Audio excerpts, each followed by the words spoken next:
The views and opinions expressed on this program are those of the hosts, guests, and participants, and do not necessarily reflect the official policies or positions of City World Media, LLC, or its affiliates. All shows are produced with full participant consent. City World Media does not claim ownership of any third-party music featured and uses all tracks only with proper permissions or licenses granted by their respective rights holders. City World Media operates in accordance with fair use and digital broadcast guidelines on all platforms. From my city to your world, we are City World. Thank you for watching.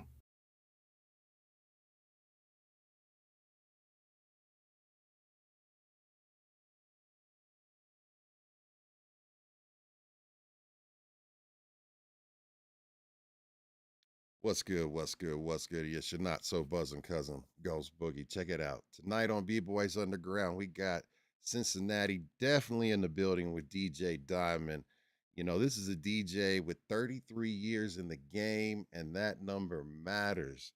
Not because it sounds good on the fly or anything like that, because it means he has stayed active through different eras of the culture, different formats vinyl to digital, different crowds, and different ways people experience music. DJ Diamond's story runs through Cincinnati radio, including 100.3 FM WOSL, 101.1 The Wiz, and 92.1 WROL. It runs through the University of Cincinnati, where he held official DJ roles for football, men's basketball, and women's basketball. It runs through brand work, school events, community events, DJ Fest, and the kind of local presence that does not happen by accident. He's represented major brands, worked with Cincinnati Public Schools, been recognized by the Cincinnati Herald, and was honored with his own day in Cincinnati on May 8th, 2025.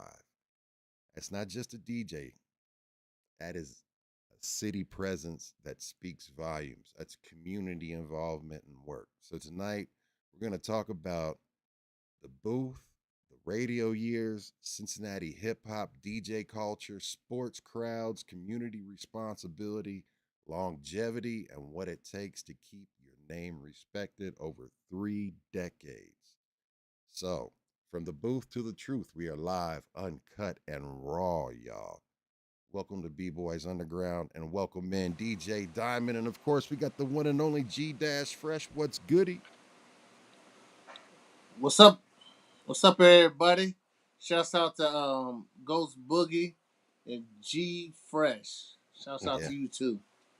Yes, sir. G Thank Fresh in the building, 513. Shout out to everybody checking in, B boys and B girls, worldwide, nationwide, citywide, everybody wide load. We gonna do it. And we got DJ Diamond representing the 513, third finger, prodigy.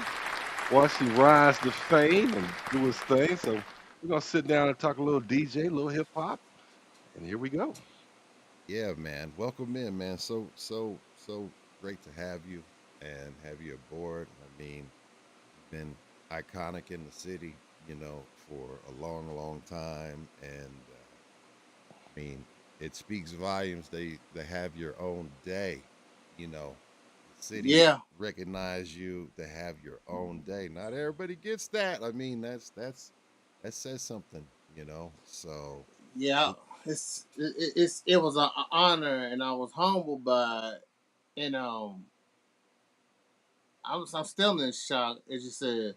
Every year on May 8th, which is my official birthday, so I get a happy belated. twofer. I get a twofer. I get my born day and I get my own day in my city, which I truly love and rep to death do us apart. So Absolutely. I remember you share that you actually share your birthday with my niece. So I always remember I say you and about two other people. So I always yeah, remember me and DJ Drizzle. Shouts out to Drizzle, Drizzle. yep, Drizzle and my niece are all on that day. So I always remember that when it rolls around. Happy Yeah, belated. I appreciate it.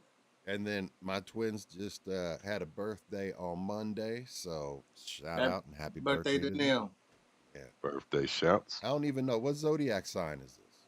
I was really a Gemini, I believe. You All right, know. there it is. Twins. And I get, yeah, ain't that crazy? That Yeah, twins twins. on the twin. Man, so listen, I guess we'll get right into it to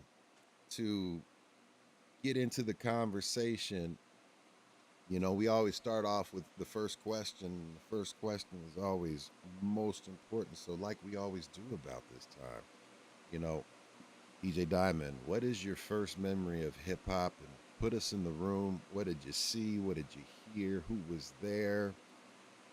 And basically take us, or why was that moment so important that had such a great impact on you that led you from there all the way to right here in the present moment?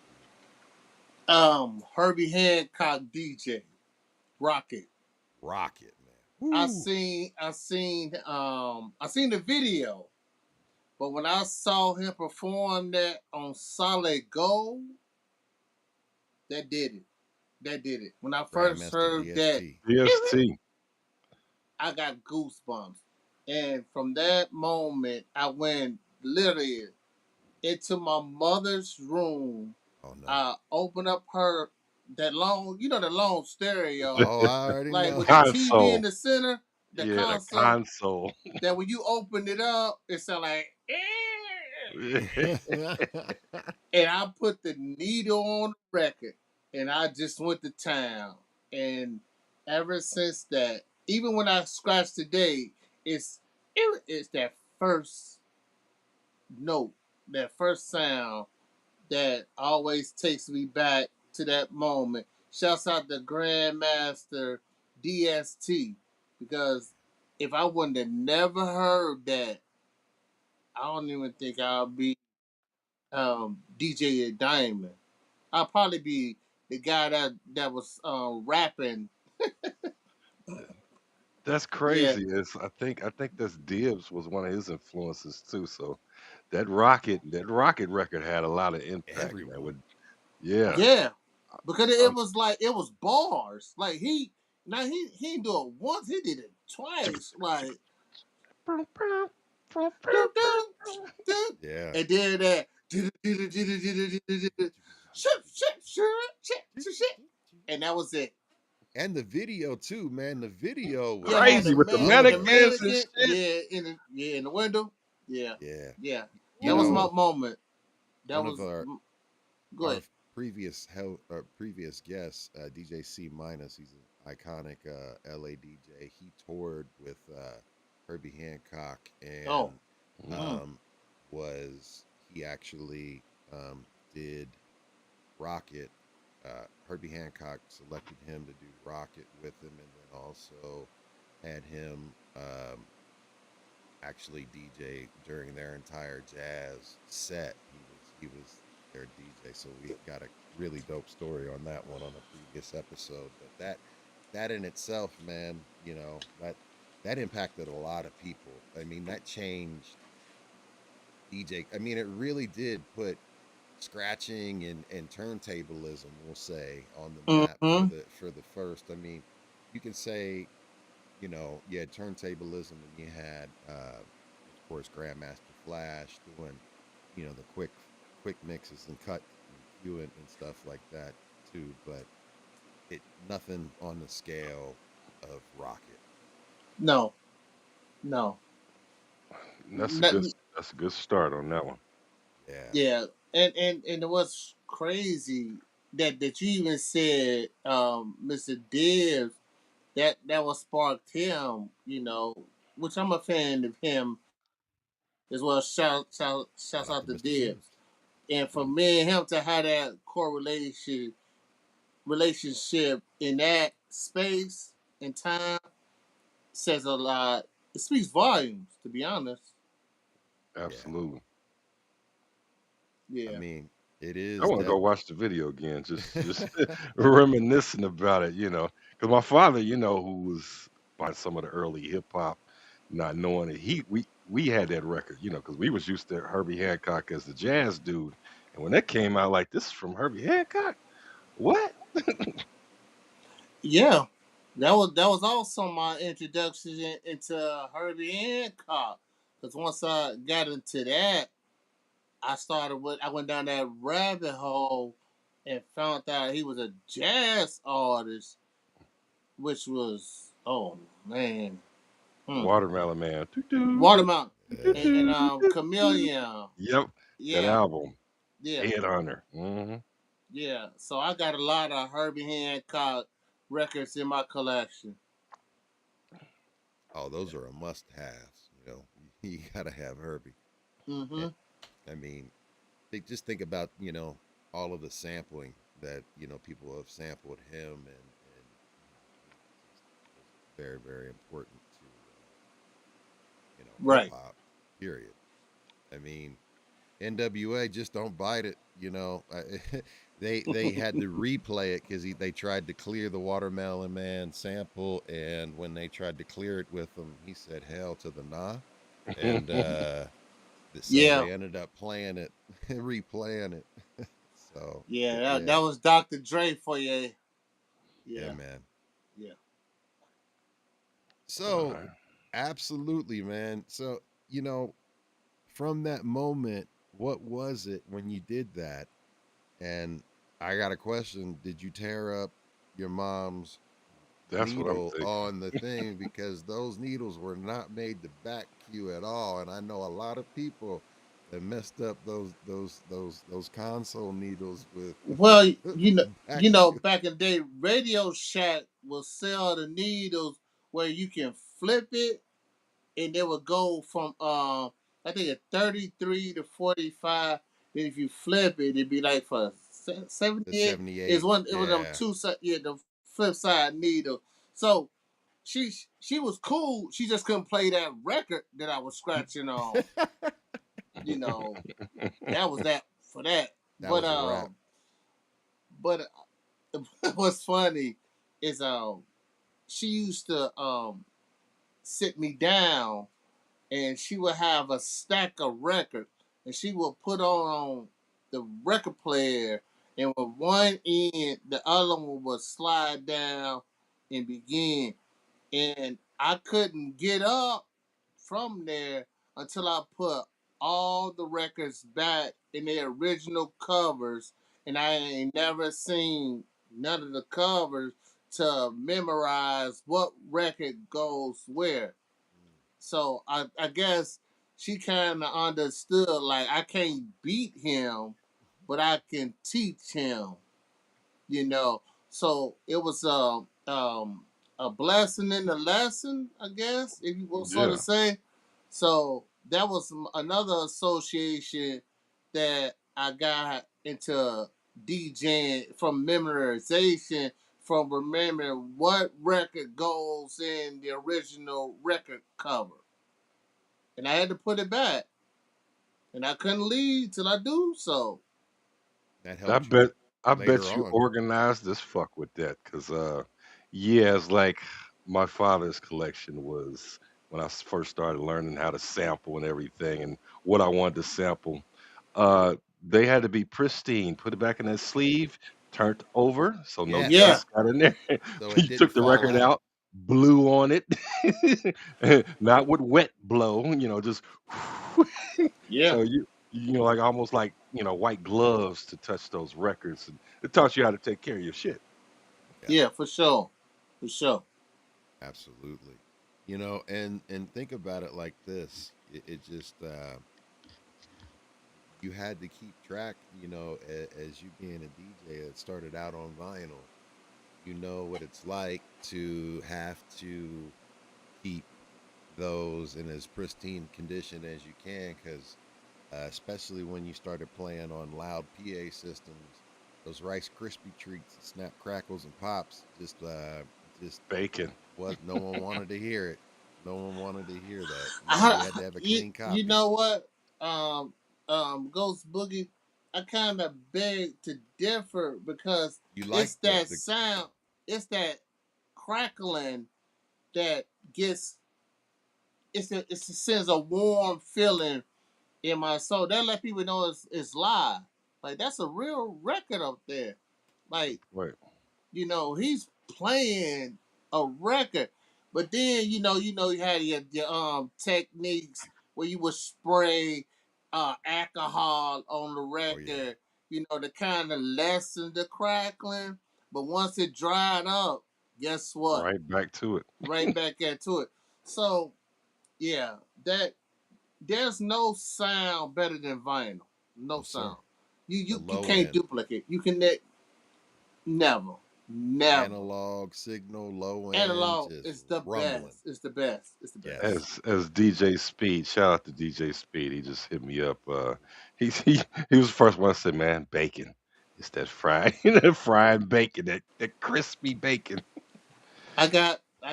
I'm glad you said speed because it's like during this, I'm definitely gonna pay a lot of homage Yeah. to the to what I consider my greats DJs in this city, and I'm just a lineage from they legacy. So during this interview, I'm definitely going to mention quite a few DJs that made an impact on my legacy as a That's DJ. that's what's up, and that's important because I mean, at the point you've transitioned to, now you got people following your steps, but giving props to like, hey, I got started because I seen so and so, and like you already did with Grandmaster DST, and that's important, man. It's like knowing the history, which helps perpetuate the art, the music, the love for it, and everything else. Mm-hmm. Yeah, Yeah. it's the you gotta be a pillar in this culture to keep this culture alive because the way the speed of AI is coming. It's coming Hmm. and they mimicking our movement, our sound, and we can't ignore it. So we definitely gotta pass the knowledge down to the youth. Even though we're getting up in age and we feel like we still can go and knowledge is key, but you know, you gotta spread it. You gotta spread it. And Hmm. it helps my legacy and create their legacy. Yeah. So that's yeah. And I talk to DJs all the time. The young, especially young ones, I tell them all the time, you can be as popular as you want, but at the end of the day, the music is the star. Is the star. Don't care. Don't care how many followers you got. Nothing, nothing tops the music. Learn your music. Listen to it. Listen to it with your heart. Yeah. Absolutely. Facts, facts. Feel That it, that was absorb some it. that was something Yeah. that was big and that you had to do, and to know truly, just to be able to know where your ins and outs, especially on vinyl too. I mean, Oh, you couldn't get caught slipping on vinyl. You had to be in the crates, know exactly what's coming up next, and have everything ready to go and planned, and know how to Oh bring yeah. it in and Know where it your is. speeds, your There's BPMs. there's no loop. There's no no no. stink button allowed. I call it the stink button. I don't like the stink button. No, you should not. You should never use the stink button. I never line my records up like by BPM. Yeah. I just had a cue point, a sticker, Okay. and that was my like. I learned how to count like with on the technique 1200. You got 0, 1, positive 2, 3, positive 4. So I will always up 2. Mm. So that's how I was learning. And plus, I listened to a lot of instrumentals of the song. And, shouts out to DJ Eminem, um, DJ Mike B, DJ Bobby. And the reason why those three names sticks out because those guys taught me one how to scratch for real, and Eminem taught me how to count when the beat come in. Mm-hmm. So I never did it at the 12 o'clock mark. I always did it at the 3 o'clock. Okay. So I will swing it that way. So when I'm forwarding and vacuuming, I'm counting in my head. So like I can DJ like this, and sometimes I and cat and ride that pitch. The little titty is what I call it. I call it the titty. Yeah, Massage the everybody nipple like everybody like a little titty. and that side, in that Yeah, the side. sides were always, But yep, you got to be slick with it because it'll catch that drift. yep. You'll catch Hmm. that drift, but so you gotta be slick with it. Yeah, And yeah, yeah. and that was always important too. That knowing how, with technology these days, you can speed things up as much as you want and slow it down, and it'll still be right on pitch. You know what I Mm-hmm. mean? But back in the days, you couldn't speed the stuff up too much, or you're chipmunking or you're chopping and screwing. So Hmm. Mm-hmm. Yeah, it's But transposing now when it didn't do that back in the day. yeah, no, no, them slow beats, 70 beats per minute, 76. Oh, I used to hate them. And you had to double time it. double time. Yep, Oh, yeah, catch them 140s.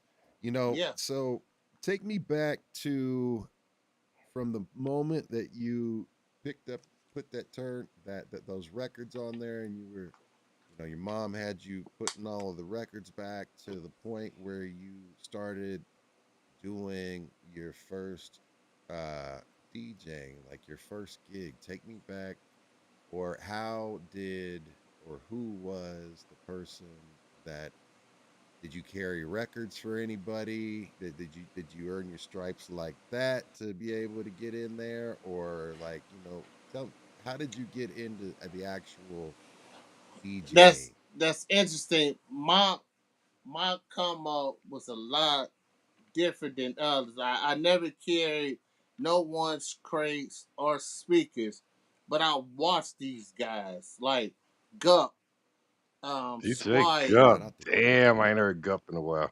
you know, Adam T, DJ Will, DJ Speed, DJ Squire, Wizard. Willie C, Willie C.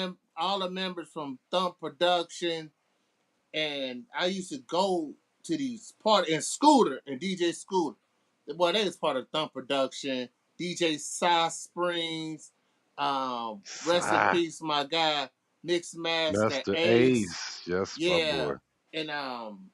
and Mad Max. Um, these was the in T Will. These was the He guys will. like I would go out and just be a fly on the wall. And I asked one DJ to teach me how to DJ. I ain't gonna say his name. And he just looked at me. And ever since that was my cue. Okay, you know what? Let me go back home. Let me go back home, and I just started buying records, like from everywhere, from Globe Records, Peaches, Record Arcade. Uh, there All was the a good record store names. downtown, right in the walkway to Fountain Square. Music World.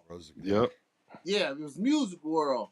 I was buying records in there, and I saved up my money and bought a pair of Gemini PT 2000 turntables, but I had a pair of Technique 1200s and Jordans, Okay. and Jordans. That was the shop. Yep. yeah, Jordans. and I got my first paycheck from CCY, and I was what, you had to be 13 That to was work there. 14. Worked Oh there. no, it was 14, 13. 14. And shouts out to Miss Terry, cause I was 12, and she Slid you she in. she slid she slid me in, and I bought my first pair of 1200, and I used to have this. My mother had a stereo Fisher from Renner Center, and Rack. right, it was a rack. It was a rack. It was a rack, and she bought another system. I think it was from Remco, I believe. Remco. They became Hmm. Renner Center. Yeah. So she gave me her old system, and then we had this junkyard man named Mr. Ray from English Woods, and he used to fix up everything. That man, and I had a boom box. Like, the boom box with the detachable speakers? Hmm. I never had a detachable speaker. I would take my mother's old speakers, bite the wire, twist it, and made me a little DJ setup. And I used to watch WKRP in Cincinnati. And listen, I used to listen to Lincoln Ware, CIN. 1480 Yeah. 1480. Yeah. WCIN, The and magic. yeah, and 88.3 WAIF, Magnificent J. Yep. Yeah, and WBLZ, and I used to Yes. record they shows, and then I had I used to remember Columbia Records and Tapes. You get it for a penny. For a I used penny. to I used to And, make up and, all kind of dumb names and and have. never pay the rest of Ne- Man, I want to know how many people, like, I want to know how that many ran them people out of business. actually paid. You know? You know Fuck what? that. Hey, I I was paid my messing up my penny. credit at an early age. Right. Messing it They up, had huh? well, use the next address. Yeah. So it and I used to have these two boom box. My mother got me one for Christmas, and I used to put them together, and I used to pause mix, pause Do mix, the pause and with tape. the Mhm. my turntable, and I used to fake act like I'm on the radio. I don't even know my DJ name back. I don't know if it was. You don't remember what your first DJ name was? I remember my rap. No, it was Dr. D. That's what it Dr. was. D. Dr. D. Okay. That's class. What since you mentioned it, what was the first rap name? My Dr. D. Yeah, I went. Oh, Yeah, so that was and what was okay. so crazy about that? Um, Brian Stone is the name, DJ Mighty Joe Young. Mighty Joe Young, yeah. We was rapping at Purcell Marion talent show, and Magnificent J was the DJ. And y'all remember JJ Fad had a record called Coming Correct, Yes. and it was like Dr. DRE. And I went up to that buddy. I was like, "Yo, man, can you just scratch in Dr. D?" He looked at me, kind of ticket crazy, whatever. So, like, man, my introduction, it was so many pieces because I was just trying to figure it out. Cause rapping, I was part of a group, Pump It Up Production. It was a lot of us, and I was part of a group called Sudden Impact, and I was rapping, and my DJ name was Dre, and Brian Stone, Lil Brian. They was dancing with K Rowdy, rest in peace to Rest in him. peace. Okay, Kurt, yes. um, Jermaine. They was ICU. I see you. Yes. Yeah, Andre, Reno, Dre. Yeah, it was a yeah, it was a collective of us, and and then I got ICU was into huge. yeah, then I got into DJing, but that's when I met Mike B from the Animal Crackers and Bobby, and I was like, I was scratching, crabbing, and all that stuff, and this is back when Scribble Jam, which is I'm a segue into that how I slipped up and through them cracks. I was there the year Eminem um was here, and then Scratch Bastard, and then they had like a after party outside. Well, no, it was during Scribble Jam. The after party was at the Ritz. The outside was DJ Top Speed was DJing, and Top speed. Shout out to Top Speed.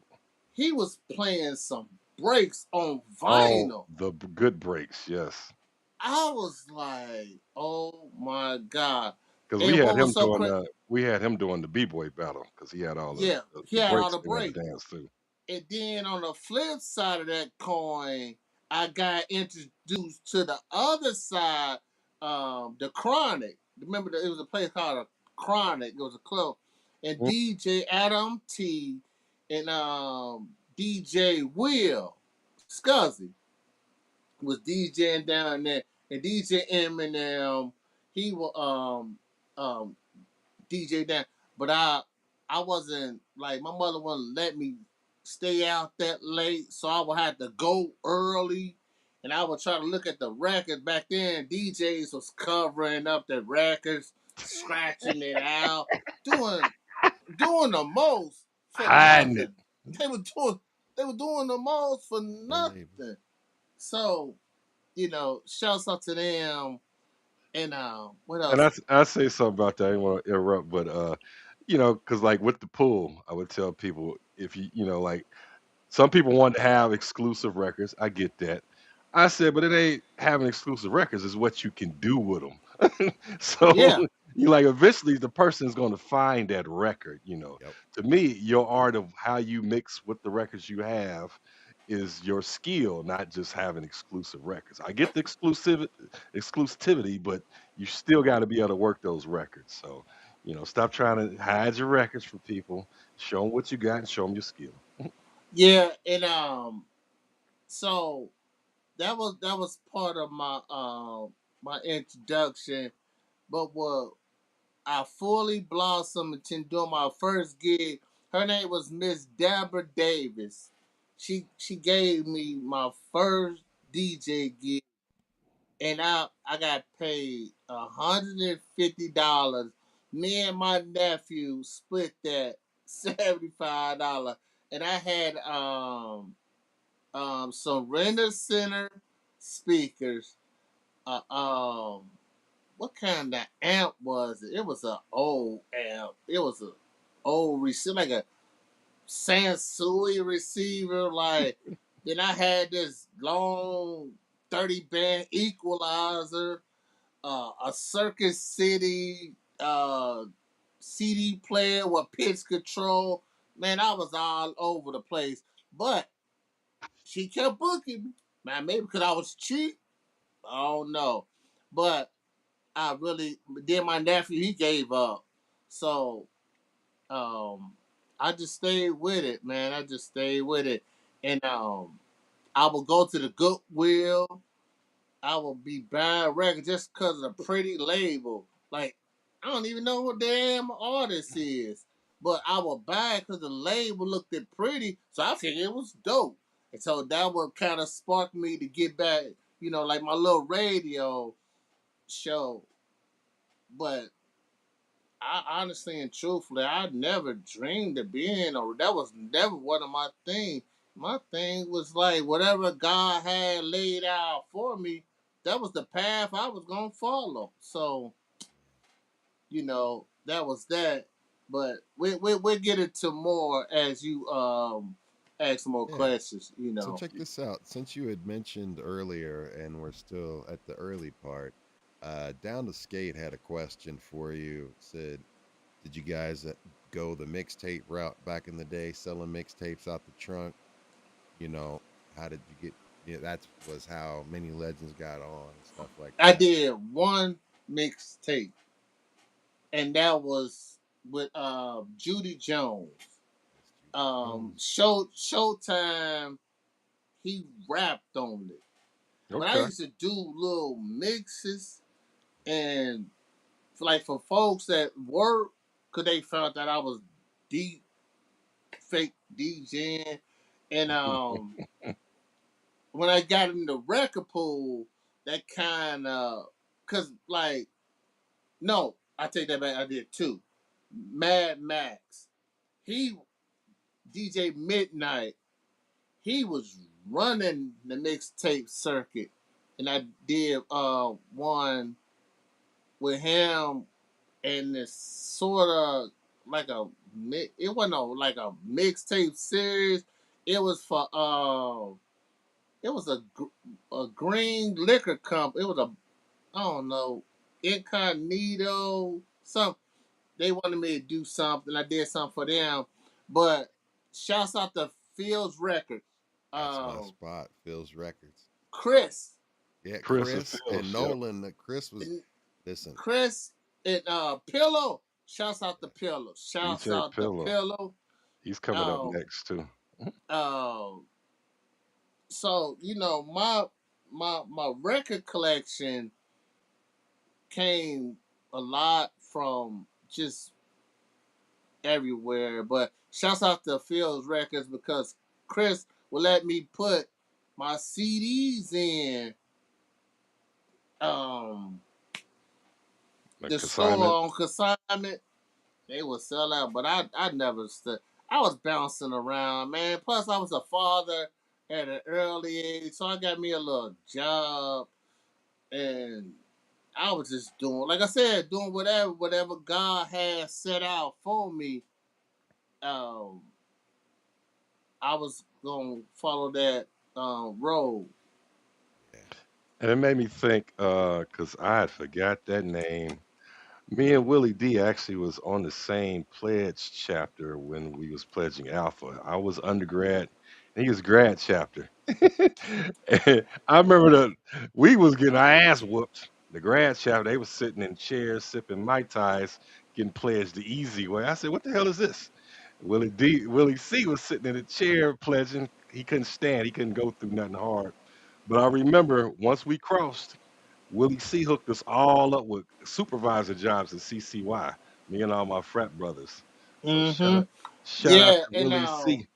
hey, LG first. What was his name that worked for Rap a lot? He passed away. What was his name? DJ Underground. When we gonna talk DJ. about rap a lot. He kept now. He kept me on point with records. He kept me on point, But we'll get into that storyline later on Yeah. how Rest in peace, it all Underground. come full circle. That was my dude. Mm-hmm. I'd spoke to him a little bit before he passed. He actually re-linked me up with somebody at Rap a Lot to get some beats going to him, and then next thing you know, he passed about a couple months later. Wow. Yeah. So what's going on, Ghost Baby? I'm all here. nah, I just, I wanted to ask you, what was the one thing that DJing gave you, uh, you know, that everything else didn't? Like, because you know how much time it took, and investment and money, but the investment in time. I just was talking to somebody today about how, you know I would spend entire days, like you mentioned Phil Record. I'd be down there from opening to close talking to Chris and Nolan and going through all of the stuff. They'd let me go on the back. I'd be watching Mm-hmm. people. I'd be watching posted up and seeing people bring records in and be like, "What do this like real quick?" And all of that stuff, man. It was like a whole thing. It was like a barbershop experience. It was like, for me, it was going to church. I spent a lot of money, a lot of time, but I know what it gave me. What was it that made you say, like, this is what I want to do? And My brother Jay. tell me more about He, that. yeah, I was, I'm the youngest of six, and my brother Jay, Tony, and my brother Ronnie, they would listen to WBLZ Q102 and Warm 98, and then my mother, she was, you know, Christian, but still, you know, half hood, half holy, you Hmm. know. So we had on TV, Oh man, on TV. Wow. right? Yeah, So, man. Oh, so my brother Jay, I would take him everywhere I go when I DJ, and he passed away. Now he would tell people, man, my brother, he would walk up to people like, shouts out to DJ Skills. Shout out my DJ my Skill. man, DJ Skills, New York Skills. Yeah, and he played a significant role in my career. Judy Jones, Absolutely. Andrew, Andrew from the Reds, Yep. G Fresh, Thank you, sir. Sean Kelly, Definitely. Y'all came and in the record pool put together, didn't together. y'all? And Yeah. Dee Dee Oh yeah. one the one who put me on to G Fresh. But to answer your question, is when he passed away, that's when I went, I was that was it. That was the light went off. The light went off. And I went off with it. I was gun ho. Judy Jones um, reached out to me, but it was whatever. And I was at a record store, and DJ Skills walked up to me and was like, "Yo, just think about being on radio." No, pause. Put a pin in there. Let's backtrack.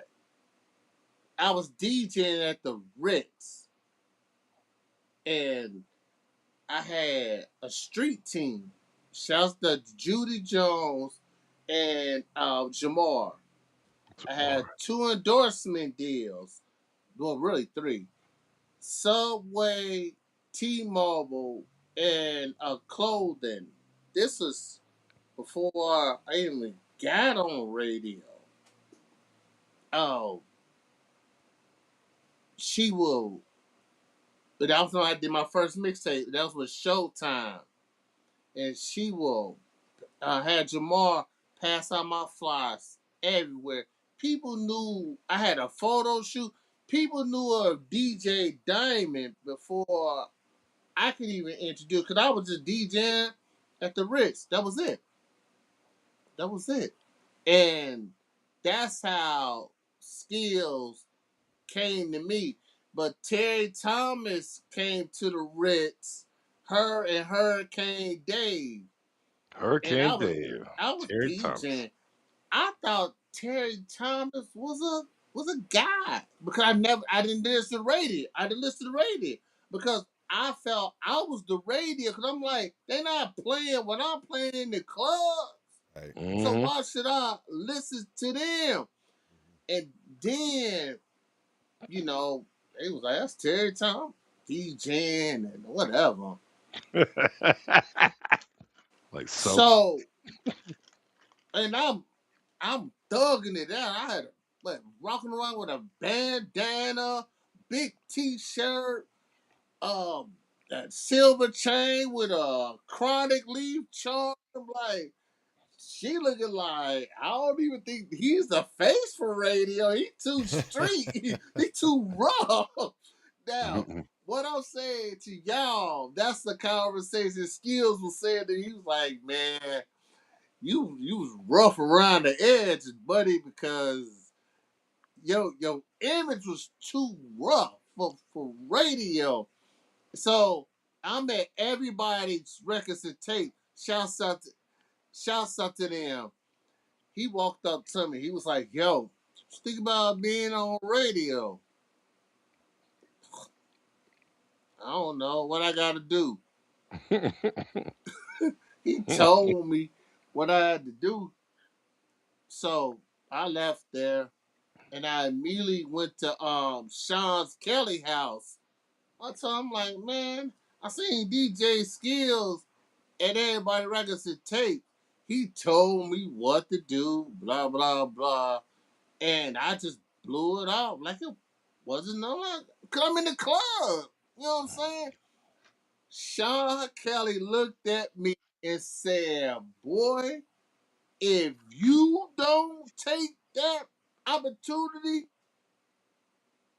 I don't know what else to tell you." So, and then my brother passed uh, July 2nd. Drew mother passed away, and that's how I found out Terry Thomas was a woman because she went up there and gave Drew a hug and she spoke. That's how I found out Terry Thomas was a woman. So I left there. I called up to the station. The reception put me through Terry Thomas, and they told me I had to do 3 22-minute mix. All right, cool. Well, that's easy. So I did that. Shouts out to Chris Coleman too, cause that's my guy. DJ Yep. Perry Simmons, cause it was me and Perry Simmons It moved was the on, yeah. new guys, the two guys that they picked on the Wiz. So I turned in. I called Terry on a Monday. Dropped the mixes off that Friday. I get a call that following Thursday. Now this is all in August. I'll never forget it. Uh, Chris Coleman was going crazy. He was like, man, how did you do all that? I'm like, do what? Man, the way he was mixing it. I'm like, man, I just got 2 turntables, a mixer, and a cassette tape, and a CD recorder. So I'm my own 4-track because I don't know how to use a 4-track. I never used. All I learned how to do was record a mix, play it back, add to it, Layered, yep. play it back, layer it up, and that was it. I know what y'all probably thinking. Damn, you could just got a 4-track and did all that. But Why I do it the easy You way? work with what you have. I I had to mean, work with what I had. Right. yeah. That's what And you that, knew how to do. so they called me, they come up there, me and Perry Simmons. I got Monday, Wednesday, and Friday. And they gave him, and I got the Saturday night. And they gave him Tuesday and Throwback Thursday. Perry Simmons felt like, you know, he was too old for the Wiz. So I believe he bowed out gracefully and they gave me the drive at 5. Now, that point is where things opened up because, buddy, let me tell you something. DJ Skills, he ran me through the ringer. But I learned a lot because he taught me the difference between radio and what's in the club. Goes back to what I was saying. They don't play that stuff in the club. That's why. So Go into that for folks. Go into that a little bit more for the folks listening. So a lot of records nowadays is backwards. The streets is where it was at. Cause I'm a street DJ that got on the radio. So I was cleaning up all the dirty lyrics of songs to play on the radio. Because remember, I still got that street in me because I'm in the club. This is what the people want. What I was thinking. Hmm. But Skills was teaching me the ear for a hit. Like you need to be able to distinguish what's a hit and what's not gonna be a hit. The people that go to the club don't listen to the radio, and the people that listen to the radio don't go to the club. So that's I was getting the best of both worlds and didn't even know it. The So when balance. we so when we started, and then I was listening to B Boy Underground Radio. So I'm listening like, okay, wait a minute. All over the place. My point exactly. So I would get the records from the record pool and the records from the labels, and I'm like, what in the hell? These ain't on the radio, and these is records coming directly from the labels. So the Einstein in me was like, you know what? Just start breaking them. Just start breaking records. Now, what got my motor going was DJ Dollarville. It was this record called Juvenile. Dollarville. Huh. I had I had the record before, probably way before G French got it. We probably got it at the same time. But well, he probably got it before me. But when I go pick up my box, I will have records come to the house, and Sean Kelly was in the record pool with me.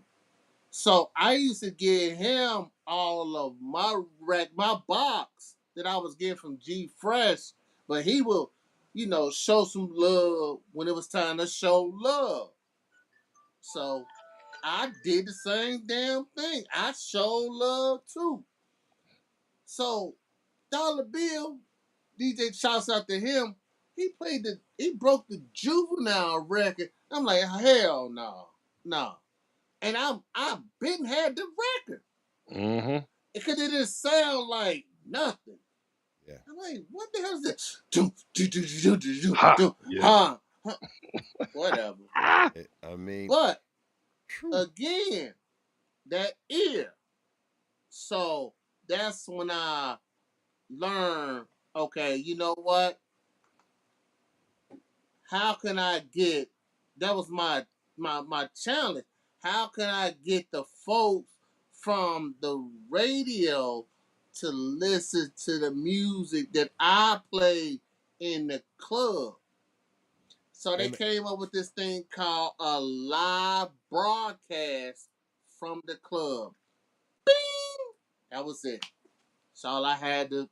So all those records that I was playing in the club, guess what I was playing them at? On the radio. And I was Live breaking broadcast. and I was breaking all the local artists' music too. Cause at the Ritz, I They had loved my you. way there. I had my way there. Yes, you Like did. what? What? You could tell. Shouts out to Biz, Squire, and Kilo. But Kilo. no, I had my way there, man. I was And and let, the and two let for me. five brothers, Oh, Big yeah. Greg and Skills, Yeah. they was broadcasting live, and then me and Don Juan became them dudes. And Hmm. when we became that, it was it was lights out. Lights out. Lights out. It was it was And I over. gotta say that story is so funny because Dollar Bill, we had the pool meetings and everybody like, what's hot, da da da. Some people, they wouldn't. We had some DJs they wouldn't break records. They waited till the shit got hot by somebody else. Dollar Bill kept on saying, Man, that Juvenile High, every time it was on his playlist. And, I heard it. I said, it's all right, He said, I'm killing them at vetoes with this shit. Yeah. And everybody, almost everybody in the pool, I don't know if you did, I think you kept yours, but they had traded them in to everybody's to go get something else. Because, I mean, I would find all the We're gonna half. talk about that too. Yeah, Go ahead. we found out on third finger record pool. Like, every time I went there, everybody was like, this came from the pool. Them niggas that traded my shit in, trying to upgrade. So, Juvenile, that high broke. I mean, Dollar Bill kept on jamming that bitch, and then it started spreading. All of a sudden, everybody's like, Fresh, we gonna get service with high. I said, you been got service with high 8 months ago. And Yeah. the labels didn't fuck us over. They said, man, because they knew what it was happening. They said, we gonna reservice y'all. And that's how everybody got the new Yeah, because reservicing. that was funny because a lot of records that came in the mail and from G Fresh was promos. It Hmm. was all white label. We never got the silver label. All my, I, I still got tons of records. And art distributor. Arc, yep. Yeah. Yeah. So, I was a student in the class, what I'm saying, amongst these teachers out here in the city, So I named a few folks, but during this interview, I'm gonna name some more folks. You know, Oh yeah, yeah. promotional use, promos. I should Yeah. ton all those. Those were those were always you knew when see I always when I'd go through the record stores and I'd know what the pool had and everything, I was like, Yep. oh. I wanted to stamp them bitches so I knew, like, I put DJ's names on so I know which one turned them in. Who And then when that who record else? broke, they talking about, can I get another one? Fuck that. uh, And uh, then skills, like a lot of people don't know that he did the he did the session radio show. I mean, skills was all it was around, early Scribble Jam, and I'd never seen him DJ. He was just opportunity. He was always there. When they said, "Do y'all want to do another radio show on WAIF?" I called up Skills, and I think him and DJ Will was supposed to do the first one because I used to see him at the yacht club all the time. yeah, the Yacht yacht club, Club. and that's where I got introduced to skills on top floor. Hmm. Yeah. So Skills Mm-hmm. would he did that show, and I kept telling DJs in the pool, go down there and help him, get some radio experience, get some radio experience. A lot of people didn't want to do that. So when he moved to the Wiz from WAIF, because he had what? Radio experience, knew how to Yeah, work the and they board. took it's an interesting story. DJ Will was supposed to remember Spinny Kenny? Yeah, yeah. Okay, so I came in the Ritz at the time Spinny Kenny and DJ Will was coming out. That's how I got You in. don't I was forget corny DJs named Spinny Kenny. I was like, what? I mean, I get it, so Spinny Kenny. shout Go ahead. shout shout shout to him.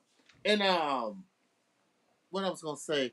Oh, so back to TC Mad Max, they played a major role in my life, my career, and DJ Perry Simmons, T Will, and DJ Speed.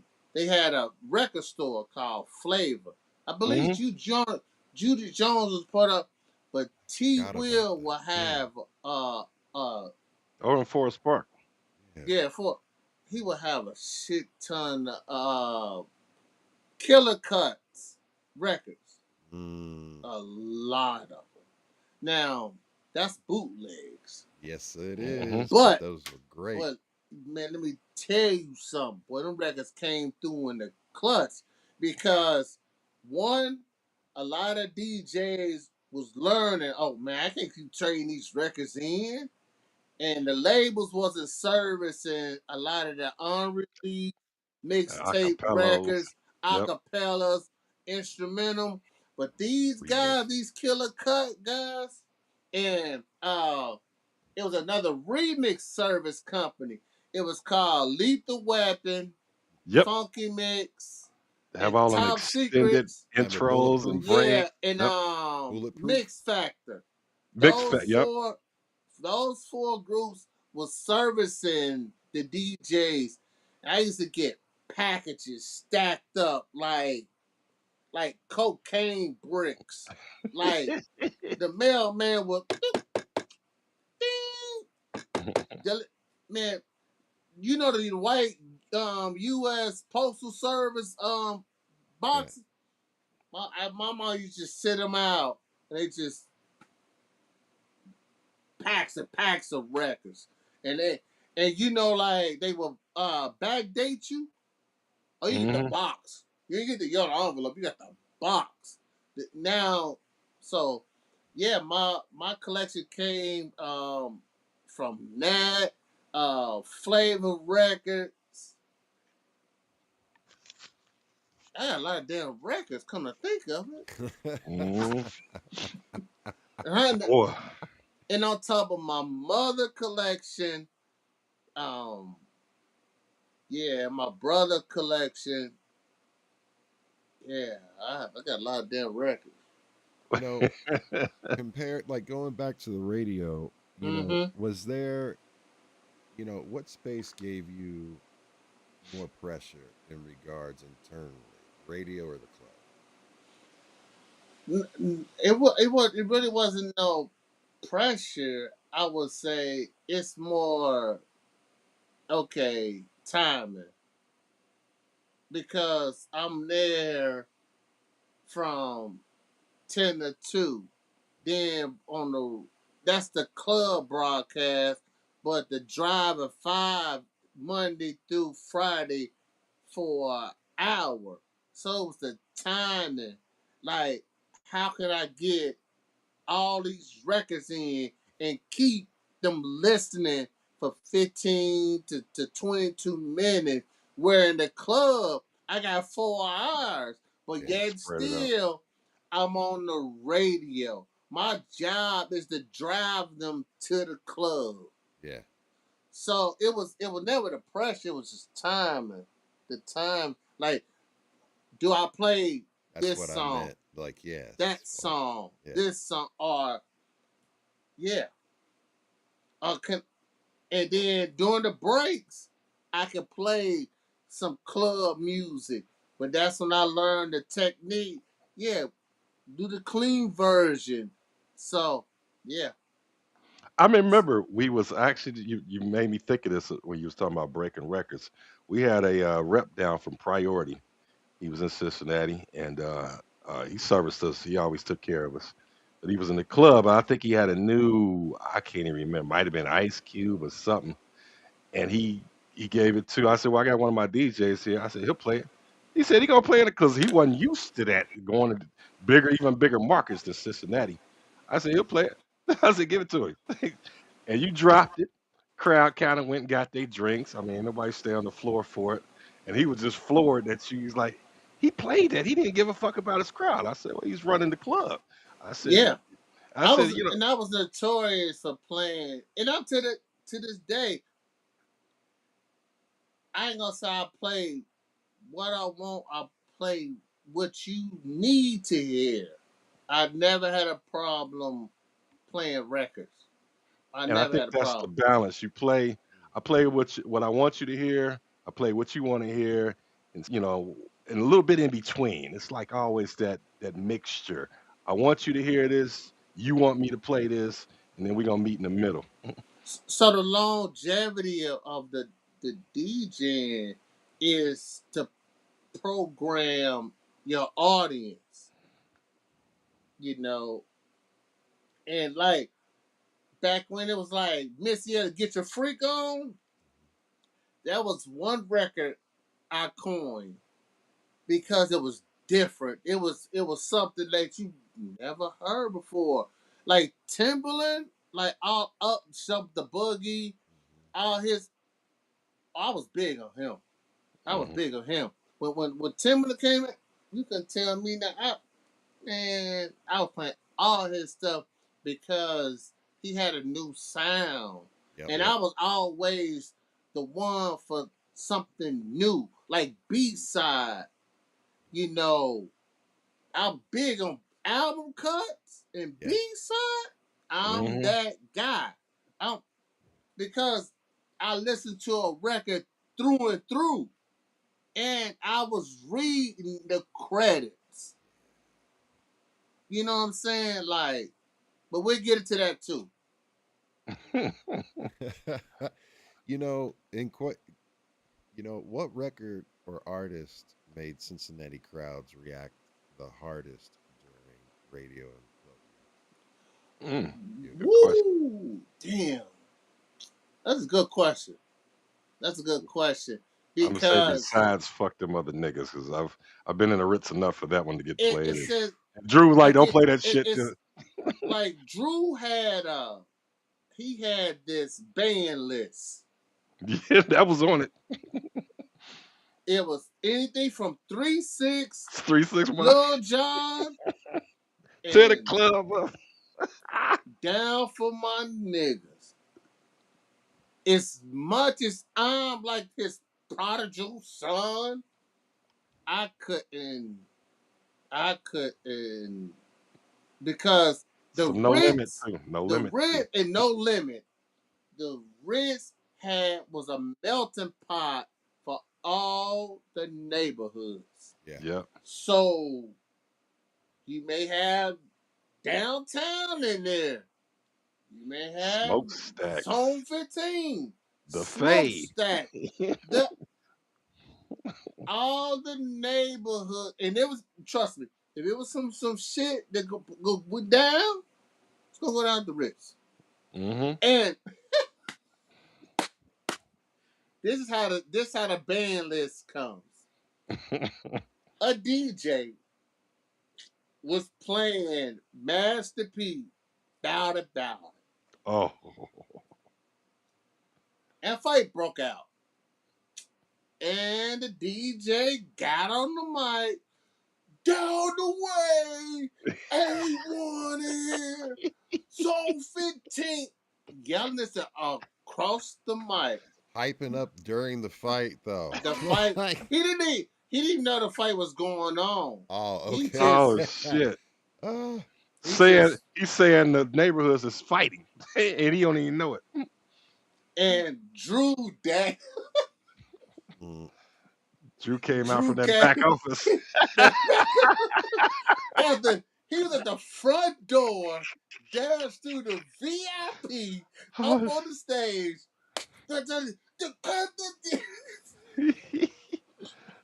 shit. And the DJ was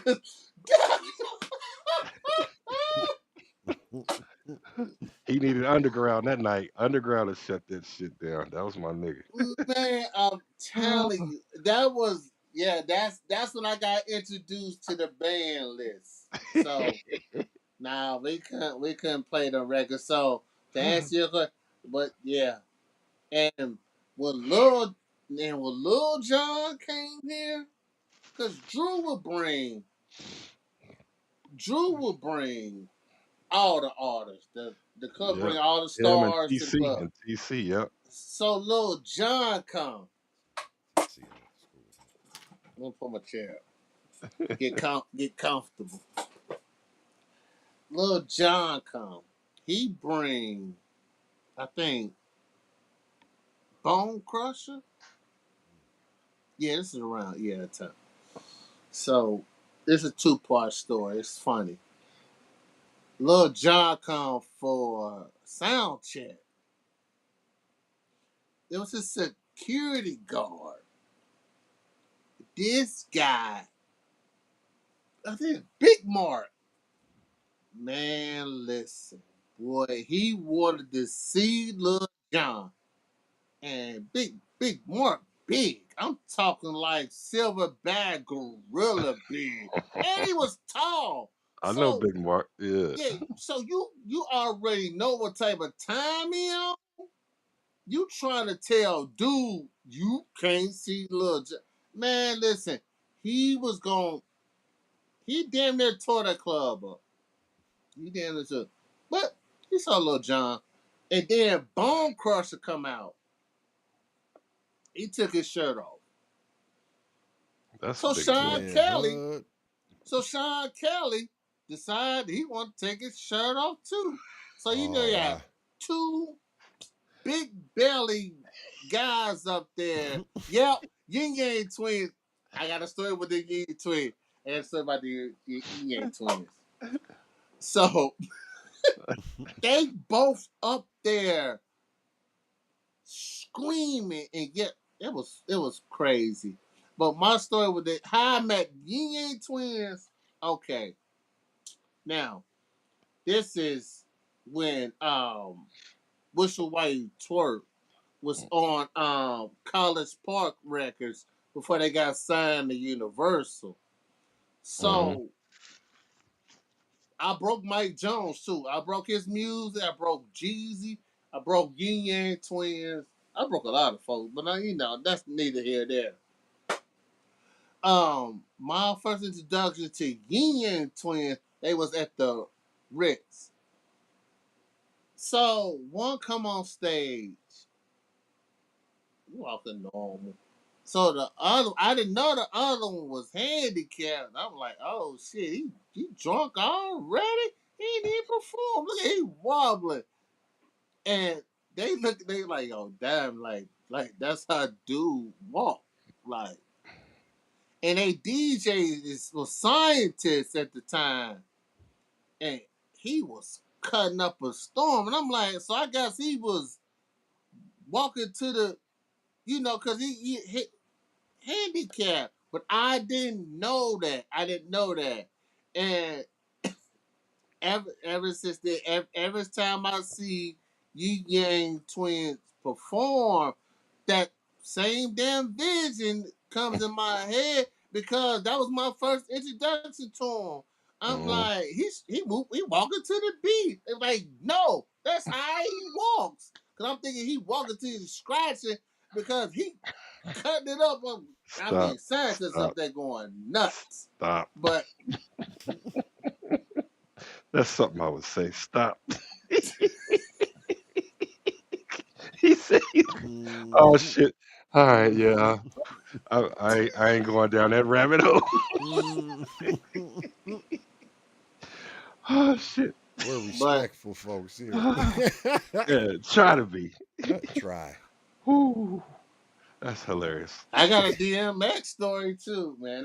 Well, let's What you share it. got? Let's What you hear it. got? This is the What you time got? to share it. So my first introduction to DMX, well, we both like pit bulls. So Drew booked DMX. I think it's Rashida, Nicki Minaj, whatever it was. So DMX come to the radio station. He drinking Hennessy.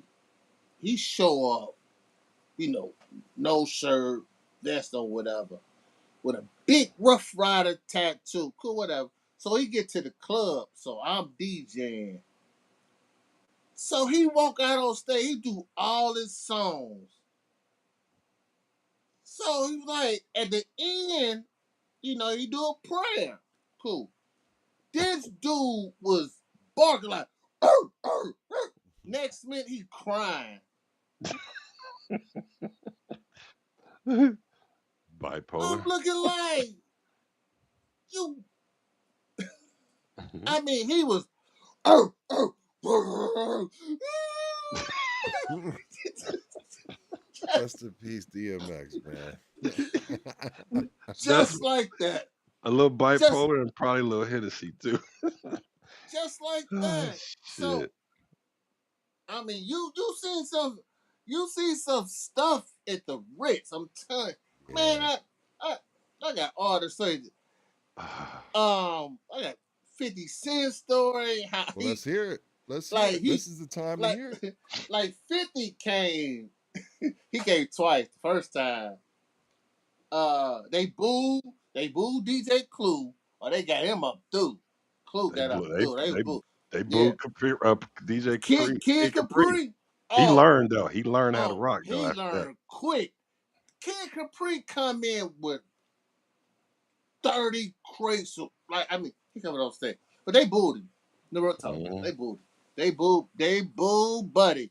But it wasn't a boo. It ain't, but they wasn't feeling him.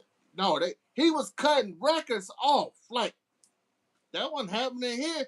Cause they mad at me when I do it. So I'm Yep. like, okay. I'm like, somebody ain't tell Buddy. And I'm Yeah. he up there.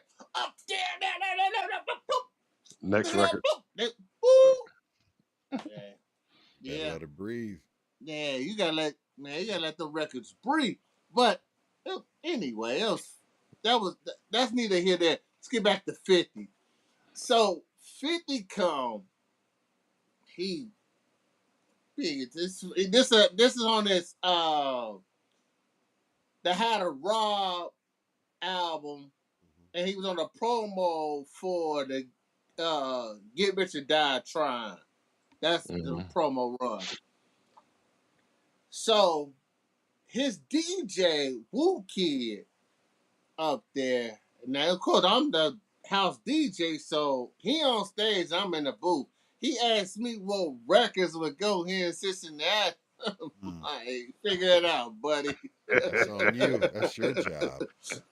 Do your research. Yeah. So he up there, he playing what he think he gonna play.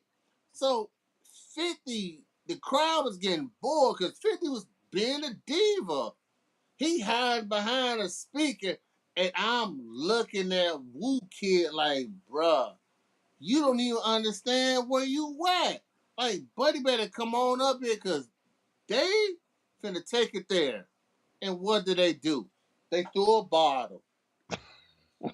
Okay. People like, 50 Cent back, shit, it's a kid of 50. You know what I'm saying? If y'all throw another bottle, Oh shit. another bottle come on. He 100 yards, right out the club. I mean, he shoot up out the club. So he come back again. What he put on his rider? No bottles. He's put on there no fruit too. Yeah. So that was. He said no bottles. I can't make this up. I mean, if you, And for if those who don't know what a rider is, it's what what yeah, artists ask ask for is the for per diem and what they some, want yeah, backstage, the green some. room, the do's and don'ts list. And I was a tour DJ for Zarnot, Okay. Or not. and shouts out to Hayes and Enoch and Los, Raymond, Big Neil. Big Neil. Yeah, I was they tour DJ, and that's I met the Young Bloods, Chingy, Jaquan, Ebony Eyes. Who else? That came out around that time. Cause we did, yeah, we toured for real. 3-6. I met 3-6 Mafia through there. Yeah, and I almost got caught up in that Hurricane Katrina. Mm. No kidding, man. If we would have stayed one more day, Yeah. yeah, it was a wrap. Cause we was in Galveston, Texas. Okay. Mm. Right, yeah, near that Gulf area. Mm. Yeah, Blessings on yeah, that. yep. Yeah. Ebony Eyes did have one hit. Yep, she did.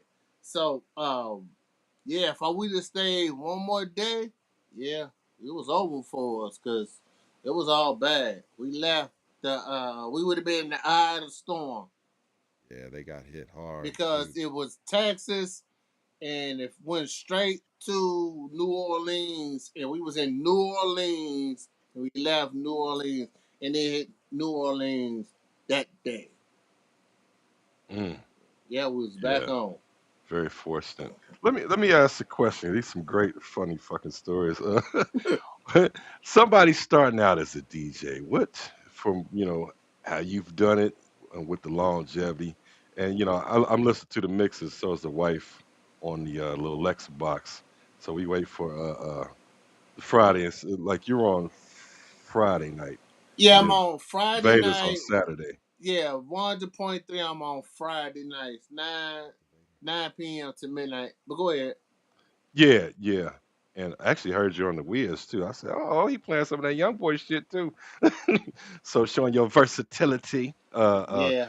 What would you give somebody starting out in the game as a DJ or wanting to start as a DJ? Any advice, tools, and tips? What would you recommend for them? Learn on learn on turntables. That is, I know people say it's so dated, but learn on turntables and listen to music. Listen to the music. Just don't join the record pool, download a shit ton of songs, or buy somebody's hard drive because it's gonna come a point in time where you're gonna have to play some song that you don't know about, and you gotta follow them up. But if Hmm. you know your music and you listen to your music, you can sandwich them together, and it makes your job a lot easier when you listen to music. Listen to music and listen to all genres of music because they all will correlate in some point in time in your life. Just don't be one minded when it comes to music. That trap, that hip hop, you limiting yourself. It's so much other music out there. Broaden your horizon when it comes to music. That's why I tell even the DJs that season. You know what I'm saying? I tell them the same thing. Don't be so predictable. Don't let the crowd predict what are you What you want gonna to do? play. You know what I'm saying? Refresh your crates. Reset your room. And you will believe you me, you'll be in the rooms. You'll be in the room because people will always rely on you because you play everything for everybody, and that's me. That's my thing. I play everything for everybody, even though I'm on a hip hop station, but I'm also in an open format world. But what's crazy, the same music I play, on the radio, I play it in those spots too. But I mix it up. It's all gumbo. Yeah, you brought me Hmm. into a couple of questions that I wanted to Okay. ask you. Was like, how do you handle uh, basically your process for building a set when there's mixed ages and mixed crowds and tastes and stuff? Because you mentioned the open format. Like, tell Well, tell the young DJs and everybody how you handle well, to me, music has no age. We put an age on it. We put a time step on music. it. You know, that's why I don't like the word throwback. That was a classic. Now, if it was, it still is because it's a time and place it puts you in when you first heard it. But to answer your question, I just go in there and I just read the room. I just play everything, and then I start again reading the room. I find that one person Yep. when they do that, I got them. Because nobody wants to be the first one to jump out. That's like watching a fish in the fish tank. You know what I'm saying? But once that one person, I use that person to encourage others to come on now. And Find your then, target. Yeah. yeah. And then how do you handle a dead room? Because you said that, when you've got a dead crowd or a dead room, what's kind of something that you would do as your I go-to? I know still you. I, I still perform as if it was packed Yeah. because I don't know who's in there. It could be someone that want to book me. I But was if about to I'm say not your next present, money. Yeah. if I'm not present, guess what? I'm not present to for if someone. make me their priority, and I'm there to do a job, I'm not gonna half-ass it. And I tell that to everybody, anybody that booked me. I perform as if the room was packed, whether it's one person or 1,000. I'm performing because everybody that walks through that door, they your customer as well as mine. That's So that Michael Jordan feel. He said, I'm gonna perform like this kid ain't never seen me before." And that's an impact. Somebody could be there like, you know what? It was a shitty crowd, wasn't nobody doing nothing, but he rocked it like he said, like it was 1,000 people there. I'm hiring it. I'm hiring him. yeah, so and that's how I always look at it. That's my approach back then, now, and years later, and it ain't steering me wrong. Absolutely.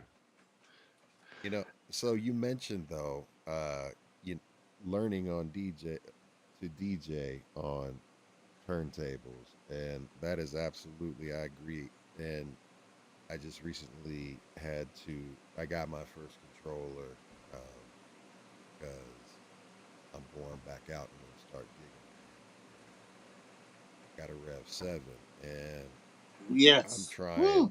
I'm trying to get used to it. And I thought, because I played with one for about an hour or so in the store. I was like, all right, this is the one. And because I couldn't deal with that static platters. But it's still not the same. And it's out of necessity at sometimes because those turntables and mixes. It's some heavy shit, man. Some 1200s Mm-hmm. inside of flight cases. You're looking at about 75 to 100 pounds per thing. And then Yes, got to have a it's table 50. to hold it. And then like I'm an old man, I'm not trying to hunch over and lean over, so I want it up. So I carry a dining room. It's like kill all that noise, and so is that a necessity? And do you still take out your turntables, or do you rock with a controller? Well, I got the Rev 7. I got the Rain 1. Uh, the D. Uh, I have several controllers to answer your question, and yeah, but it ain't the equipment. It's the person using the Yeah, equipment. true But that. getting used to it, But what do yeah, you like forget out of the feeling of it? Like, you know what I mean? the Rev 7. Compare. Yeah, I love that. it. Yeah, I fucking love it. It's the best. It's the Pioneer best. did a good job with it, man. Man, they need a sponsorship. You hear how he just said? That's the best. Hey, Rev Seven, There's hook no him up. honestly, Mhm. and I'm glad they didn't. They still taking their time to come out with something new because that Rev 7, that's standard. To me, that should be standard. Yep. Any DJ, new DJ, you gotta get it. That's the best of both worlds. That's a DJ. Mm. controller that operates like a turntable without a needle. Yeah, the cats from the Beat Junkies and individual I interviewed and know him and his wife really well, DJ Celos. He helped design that, so Mm. the What? beat, yeah, so the Beat Junkies and them, they actually helped. They built that from a turntablist point of view and really thought about just the versatility. I mean, you can swap every fader direction. You can do like anything and everything that you could possibly think of and want on a platform. It's Yeah, there. it's and the reason why it's got that weight because it's that motor. Yes, sir. I mean, that Rev 7, it drifts like a 1200. Yeah, it does. Mhm.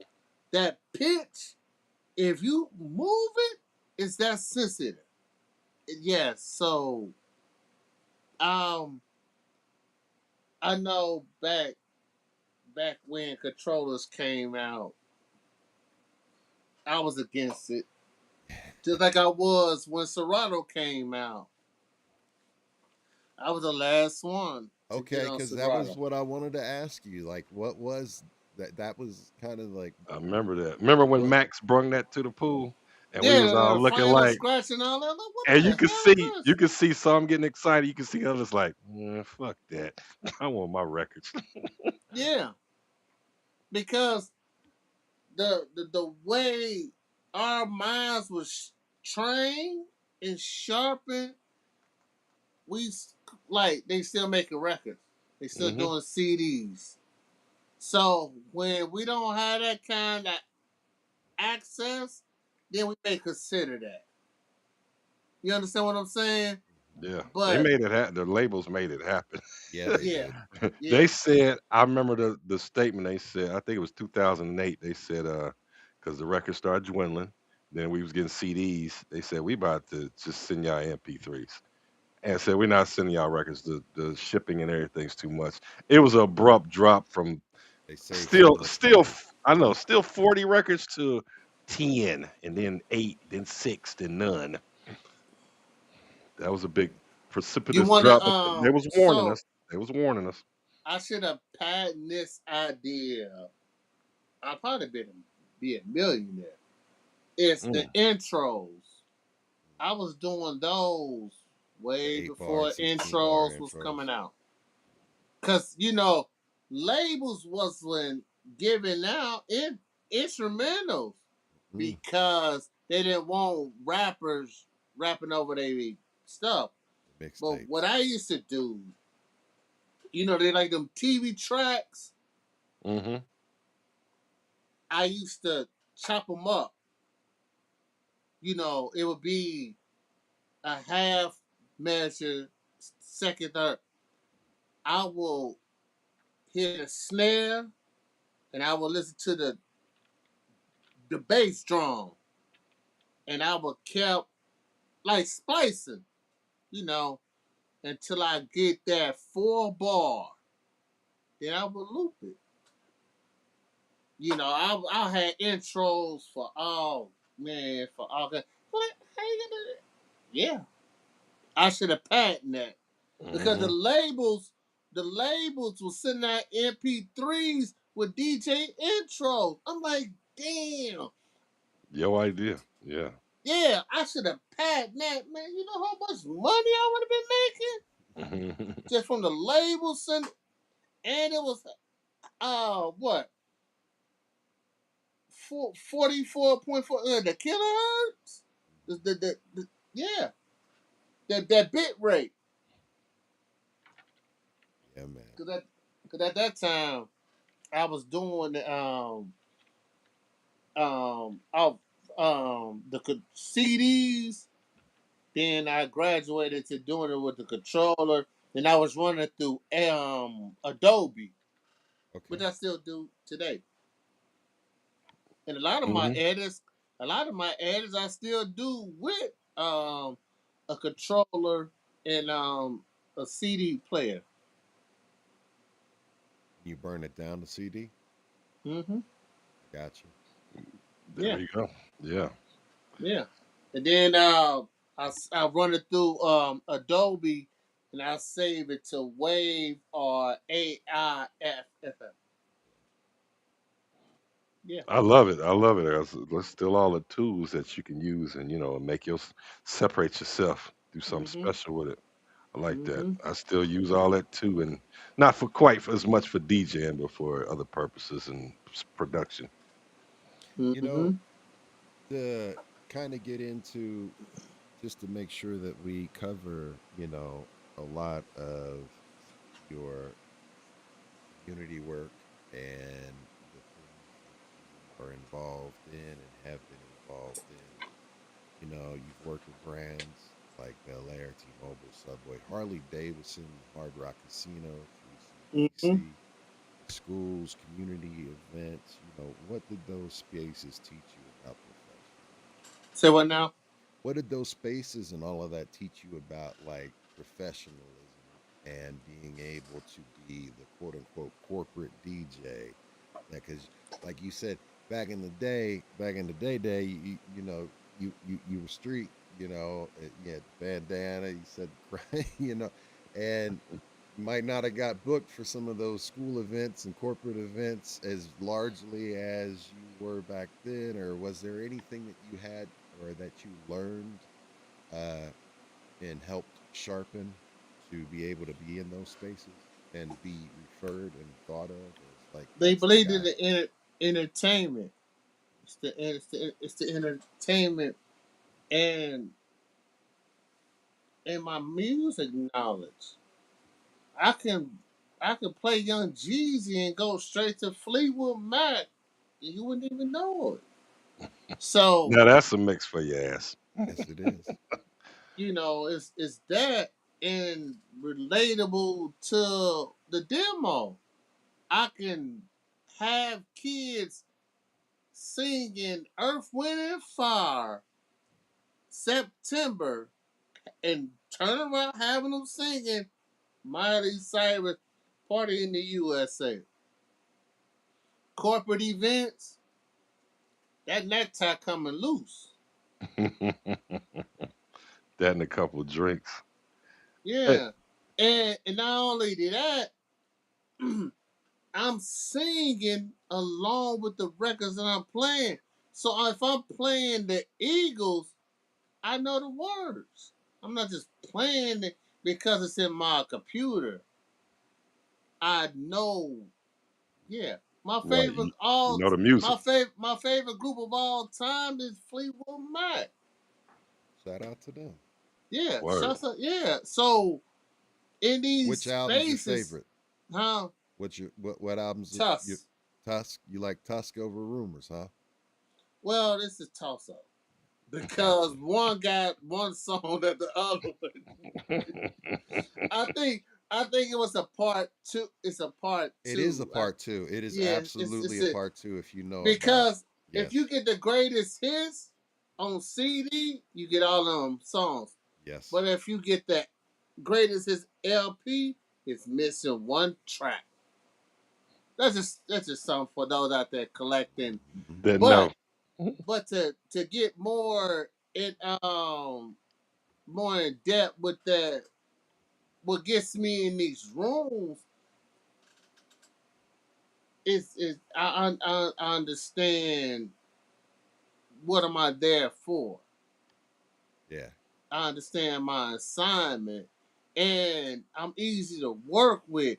It's a lot, and I don't have angel wings, but I definitely don't have devil horns either. I understand what's in front of me. I adjust, I adapt, and I collect. That's it. Simple and plain. So when I Can't get beat that.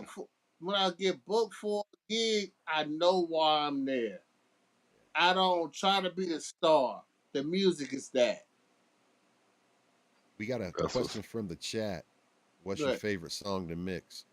What's my favorite song to mix? All of them, to be honest with you, because I don't want to get complacent with um just playing my favorites. They all my favorite because it's about the people, not me. What I play is not my favorite. Without my favorite, I don't play. I don't play that music out. I listen to Neil Young, there we go.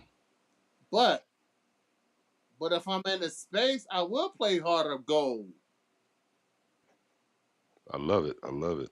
You Yeah, understand being what I'm able to have saying? that So, well, my knowledge. favorite song to mix is all of them because I do mix. I hate slamming records. Oh my god, ain't nothing more cringy than dropping it on a one. Yeah, I love how you experiment with the mixes too. Using, I hear you using stems. Let me ask you this, because you know I'm listening on the Friday nights. When did you come up with the tagline, "The musical sermon"? Good. I'm glad somebody. I'm glad somebody. Here's how it came about. The musical sermon. I heard a guy say, "I'm congregation. I'm having a conversation with the congregation. The musical sermon. A minister speaks to the people with his words. I don't talk much on the microphone, but I speak through the people with music. A sermon is what the people listen to. So that's how I came up with a musical sermon.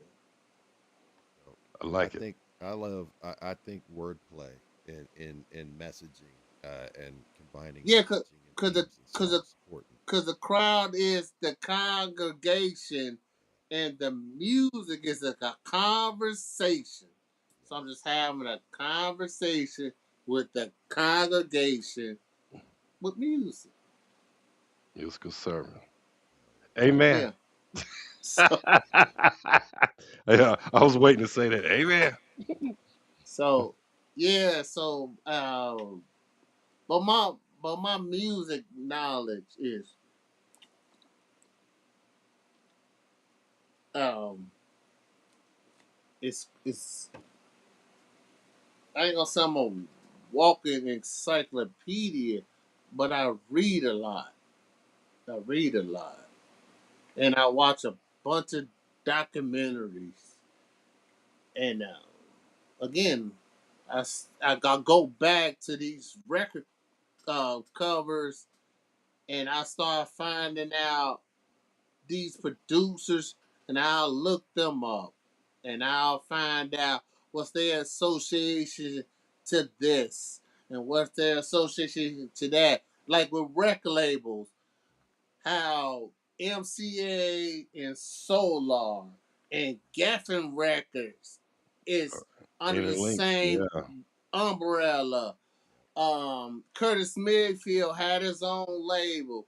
James Brown had two labels, Paula Dore and People. People. Yep. Then he changed, King Records when King Records was dipping in signing white groups, and James Brown he changed the label Orange and Black, you know, and then it was black and white, and it was white. The different variations, stuff like that. A&M Records, APCO, you know, it's just Herb stuff like Alpert. that. Yeah. You know, Looking at the different labels just brings back so much memories to me, especially when I'm going through my records and looking at it. I mean, for you, I have a question for you. Like when you go and you hold some vinyl that you used to play all the time and everything like that, do you have memories or do you like when you feel and you grab them, like can you feel like the history that goes along like that you have with that specific piece? Not Trans Express. gotcha. That was my brother played that record. He had I didn't even know Capitol Records had a green label. He got um it I think it's in my storage, but I got a craft work Trans Express that's on a green label. My brother, Might he be a had German or a London one. he was I Hmm. think it's a London press or as a UK press. But my brother, he would play the hell out of Trans Express. So when I play Trans Express, I have to play it through its entirety. I can't cut it off. And that's I'm a what, The whole 15, 15 minutes. That's yep, yep. 15 yeah. minutes. Till it fades out. And man. So and the Barcades Holy Ghost Mm. on Stack Records. Oh, ooh, yeah. Yeah. Your love And is a and then Betty Wright, Tonight's the Night. Nice That was tonight. my Betty oh, Wright mother's live. that was my mother's favorite record, and my father's favorite record was Easing In by Edwin Starr. that was Star. Yes. Betty Wright, and my wife, that was her mom. They played it at Yeah, you know, yeah. Betty So Wright. those records, yeah, when I grabbed them, like with Fleetwood Mac and Talking Heads. Shouts out Okay. to David Byrne.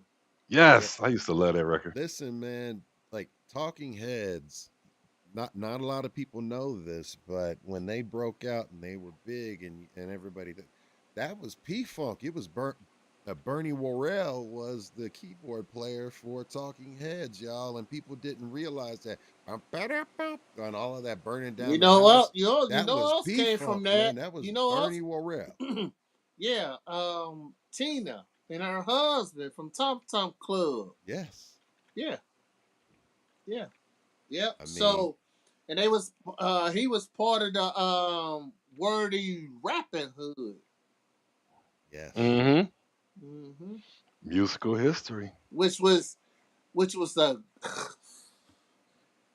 man, they, you got we got the short version on the album, but when they came up with the 12-inch, Mhm. that's what we got. That don't stop the thing. Yeah. Well, before going to Genius of Love. Yep. Genius of I Love. used to like Lorelei on that joint. Yes, Lord. Yeah, and on I and sampled on. it. Yep. Yeah, yeah, on and under the boardwalk. Yep. Yeah, that album had some shit on it. Yeah. And Absolutely. my other record was the Beatles Come Together. Come together. Okay. And my sleeper is Tears for Fears. Which one? Shout or Now, Head Over Head Heels Over Heels? Oh yeah, and man. Sowing the Seeds of Of Love. love. Yeah, man. Yeah. Those were So the three. Yeah. And then yeah, they had Mad World, which was a little bit off. But if you got into that, that was a whole different thing. yeah. Shout So out to Magic Mike. He said he was interning at Arista, so working with Kevin Cooper, who I knew. He's actually boxing up, sending us some of the records for Third Finger. I That's know crazy. Midget woo. Mike sent Small shit in world. my house too. Like in my grandfather's house, my house.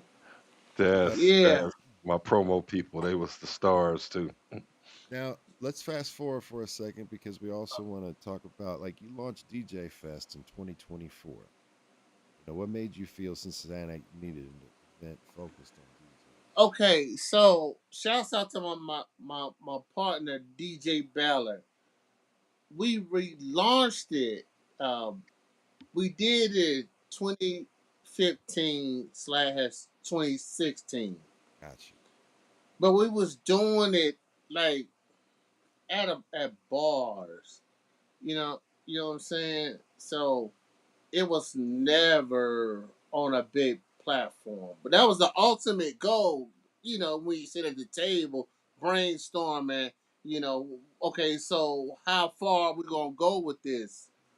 So we did it, and then right before the pandemic, it kind of crushed everything. Then during the pandemic, we couldn't do nothing. So 2022, we kind of once the world opened back up, we opened up the conversation about bringing DJ Fest back. Well, DJ Vader came out with Stereo 23.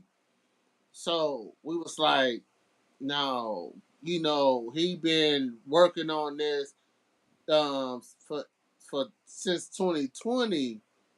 He been working on it. So he launched Stereo 23, and we had DJ Fest. So we didn't want to overshadow his things because he been working hard on it and Mhm. planning it, and he put a lot of promotion behind it. So we took a back seat and let him get his funky on, and I participated in it. And then he did Stereo 24. We was gonna do it then. Then he did Stereo 25. Man, Ah, we was like, Okay, well, we was talking about it. So I was like, okay, well, if we was gonna launch it, let's let's do no. I told him, I said, I got it. I got it. Here's my vision. Let's do something where people just ain't gonna come and sit and hear they DJs all day. Let's build something that's gonna captivate and hold their attention hostage. So I started working with this company, Element Eatery, shouts to them. And it was a dude doing a car show named Maddie. It was called Caffeine and Fuel. And I was DJing for that. Hmm. But and I was like, I kept watching the cars and all of that. So he was doing a car show but with entertainment. I said, okay, entertainment. And the light went off. So I told my partner, DJ Ballard, I said, I got it. Got the idea. Let's do DJ Fest with a car show.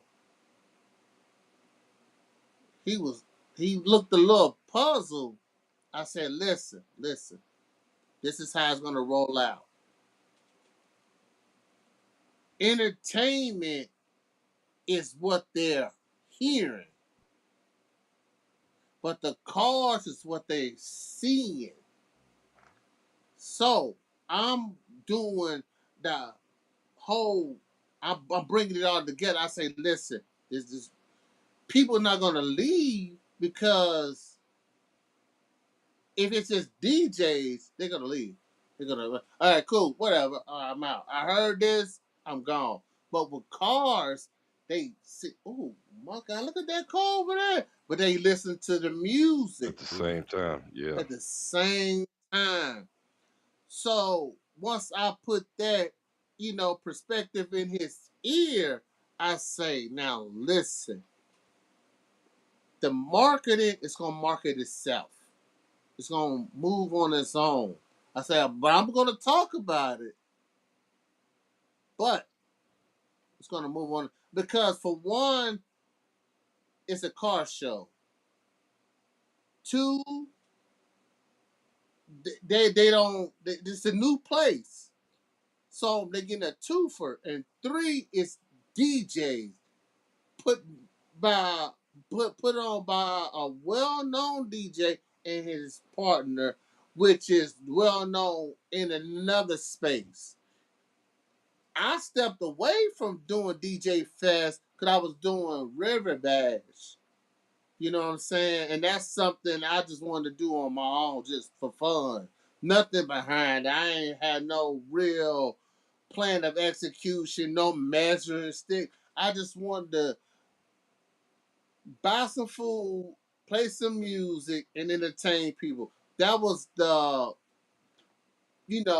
crescendo of the whole thing going up. That was it, nothing else, the ceiling. But DJ Fest was when I said, if I'm a participate in it, we gotta do it in a different space.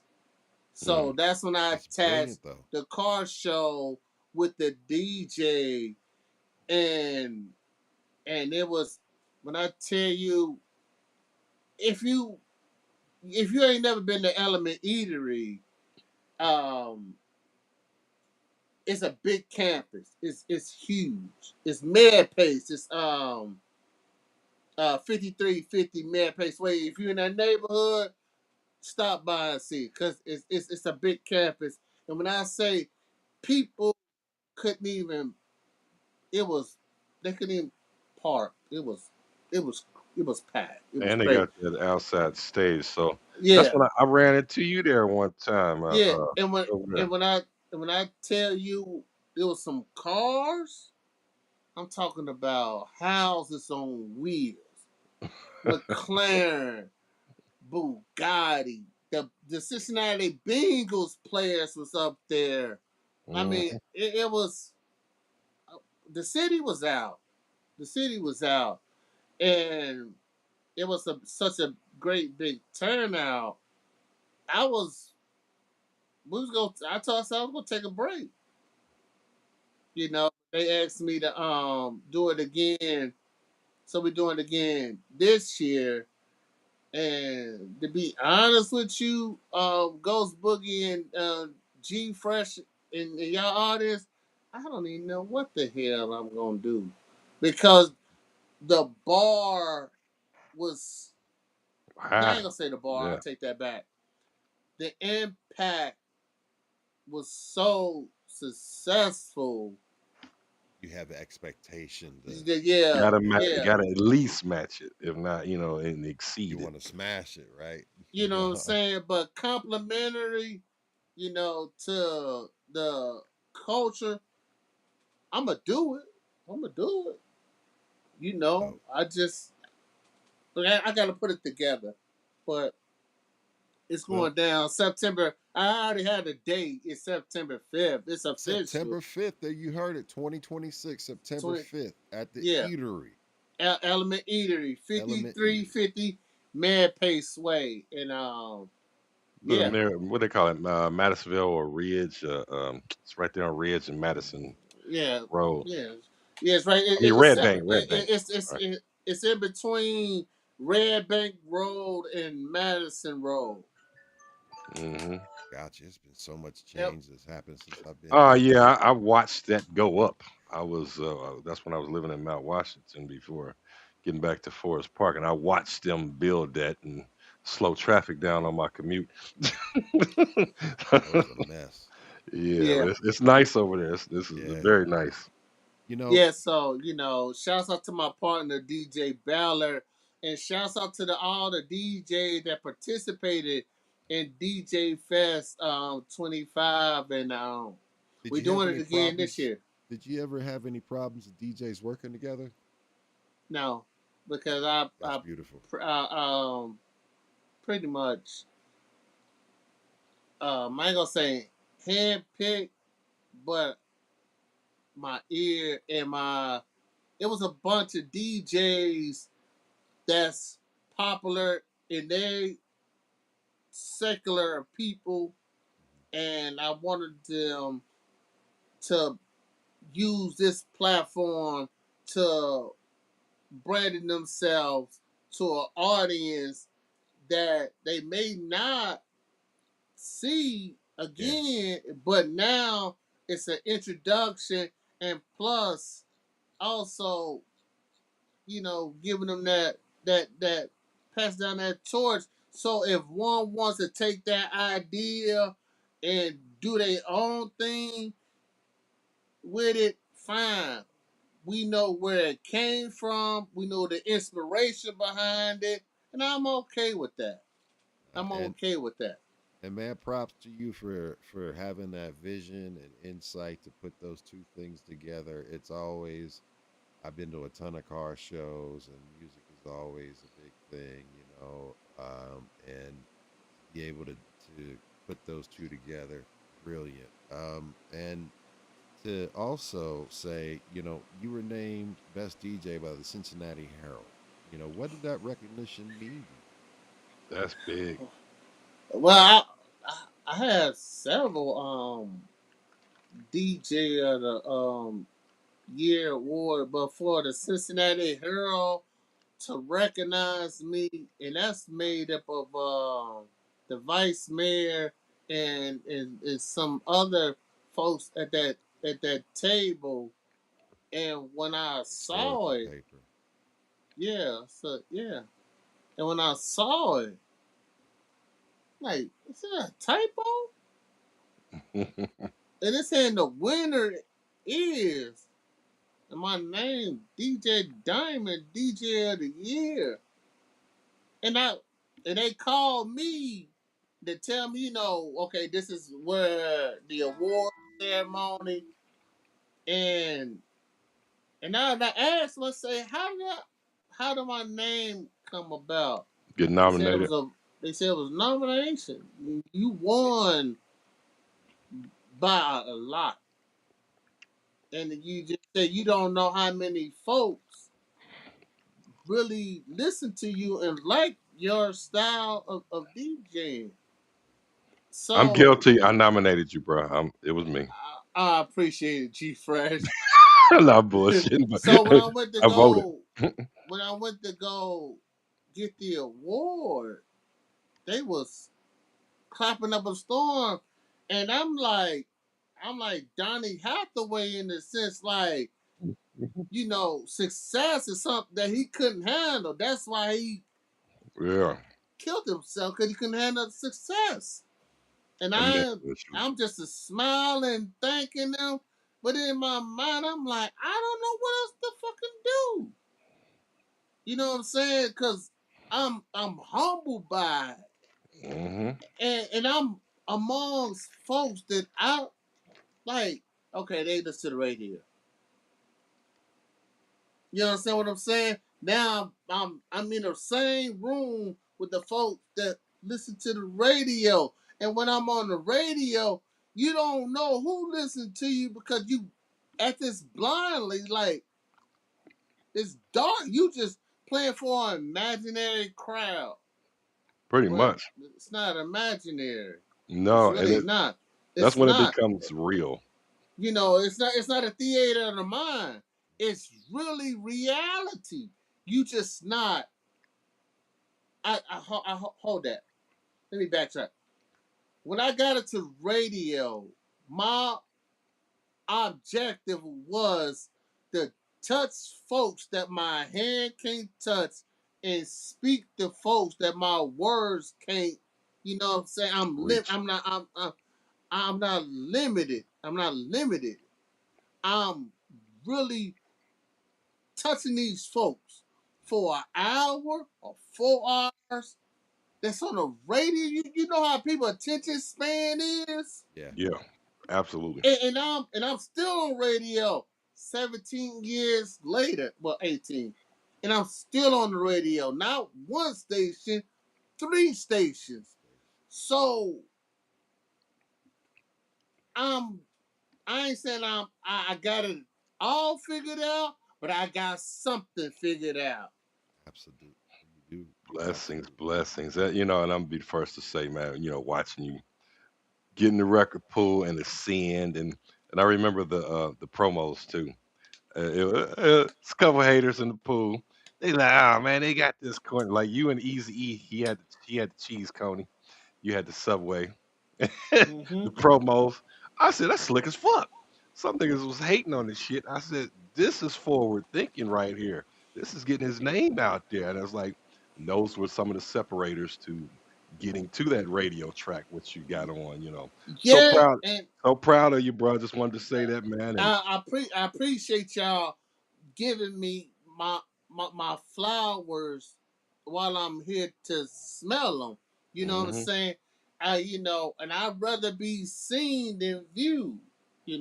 So and I always wanted to tell how Derek became DJ Diamond, and shouts out to Vader because we did an interview. Now y'all interviewing me, and if all of this is refreshing because this is something that made me me. So hopefully it's another DJ Diamond somewhere, may not be in this city, but in this world gonna be like, listen, this guy, cause I went from, I'm talking about P-O, not P-O-O-R. Like, couldn't afford the OR. I'm talking about cornstarch, powder milk, that Ugh. thick ass government cheese. The white and black boxes. Yeah, So, King Vitamin. I couldn't ah, ooh, the roof cutter. I couldn't watch TV. So I read comic books. That was my TV being in the house. I'm talking about before. I made curfew. I came up with the curfew because my mother was so stricken. I never had a bike. I taught myself how to ride a bike. Mm. Yeah, like peanut butter no Peanut butter jelly. jelly. I'm talking about That's your bike. syrup Ham, no sandwich, burger. toast, eating toast. You had to heat up in the bottom of the damn oven, boiling hot water to take a shower in. I'm talking about melting soap to have soap powder and washing dishes with. That's me. Look at you now. That's my origin. You understand What what I'm saying? what So happened to that baby boy? Hey, cause hey, I don't know if I told you, but he come to the record pool one time with his playlist, and he done grabbed this old fucking picture of me on Black Planet and put it on the playlist. And I'm like, eyes get big, like, where the fuck you get this from? And he had one, and Sean Kelly had one. And then it was Sean Kelly. Don't you didn't do that, Sean but he put your Sean. name on that list. I know. I know. But you know And, what? and, I and can I take didn't a mean to joke. throw Sean Kelly under the bus, No, it's but good. It's good. and and real talk. And what's crazy, when I got in the record pool, I mean I was getting the same records, but I knew Sean. At that time, he was having little getting his ends together. So I told him, I say, listen, I'ma pay. I'm just gonna give you my box, and I'm gonna get the records. So because the labels were sending me the same, you Same stuff. know, Yeah. and so and then plus I was still going to the record store and getting stuff. So my moral of the story was this: to get a blessing, you have to be a blessing. So Absolutely. that was my whole attitude going into this, and the same to this day. You know, I'm the same. I'm the same. I give when I can. If I can't, I try to make it happen.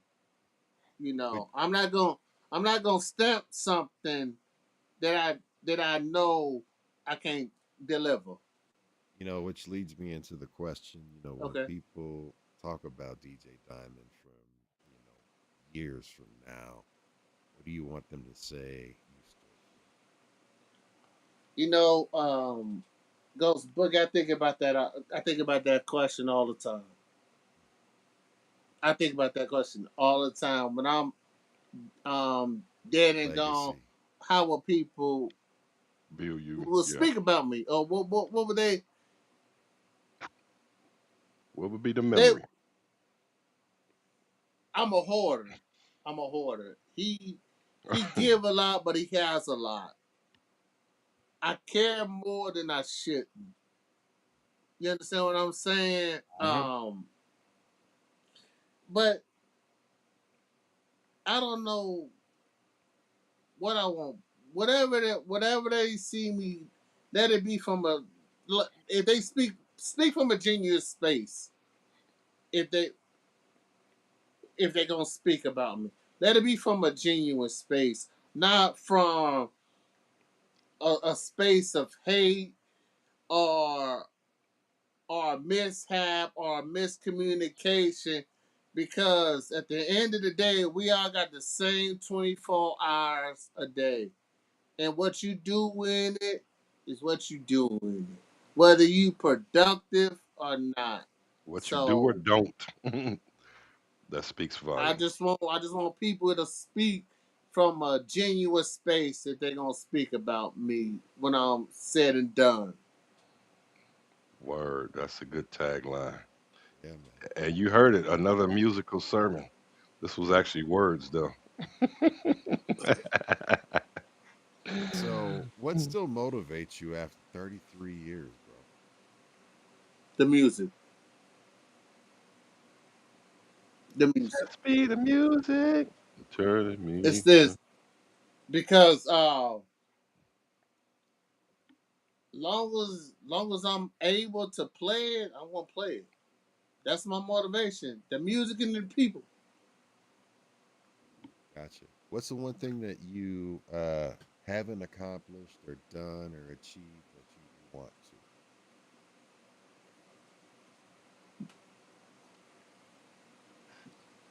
Cincinnati Music Festival. You what to be a DJ on that set? I just want to rock that stage one time. It needs to happen. That And should happen. just taking this vinyl thing to different cities. I'm big on the all vinyl thing. That's the Cincinnati Music Festival stage and the vinyl thing. And I just want to be around and chase my grandbaby. Absolutely. That's that's it. But yeah, the first two, the DJ in multiple places with this all vinyl and rock that Cincinnati Music Festival stage because I really want the out of towners as well as the natives of Cincinnati to understand there's a guy in this city that will put, yeah, that part right there. That part right there. That part. And it's coming. I like it. I It's like coming. it. It's Let's coming. Midget Mike said that's gonna be a lot of vinyl to carry. absolutely. Hey, I could do more with less. I got ways. I got ways. Midget Mike asked the question, "What's your favorite album of all time? Is it Fleetwood Mac Tusk Fleetwood or Mac. Fleetwood Tusk?" Mac. And to sweeten the pot is their greatest hits The because greatest I hits get it one all of them with the on green, one the green, with the the green green, label. That's green and it, the gold. green cover. Yeah, Yes, I know which one you're yes, talking about. yes, yes, yes, Yeah, yes. Beautiful. uh, Beautiful. you know, in wrapping this up, you know, first off, I think what's important that you have the ability to be in people's homes with like on the radio compared to being out in the club or in real life and stuff. You have the ability and have had the ability to be in people's homes in their most intimate spaces and like you said, give your sermon and do all of those things. And I think that your attention to detail, your music historian and what you are doing, it is a service. And to think about it like this, because I always have thought about it as a way of ministry, because I whenever I'm playing, it's like on my heart, because there's something, there's a verse in the song or something that's in my mind, and I'm letting people know without letting Mm-hmm. them know, and the way that I put them, there's selection and all of that stuff, and you know, think about it like this: there might have been many lives that you've saved. There might have been a lot of lives that you created.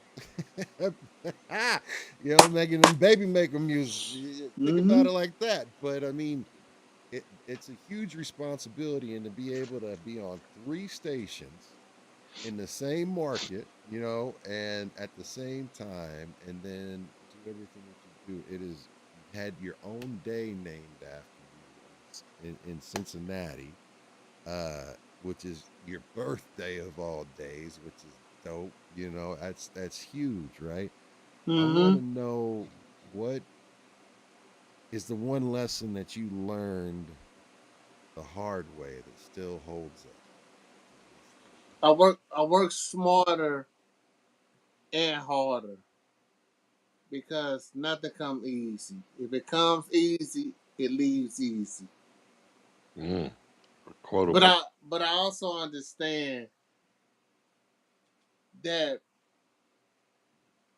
that old saying, it ain't what you know, it's who you know.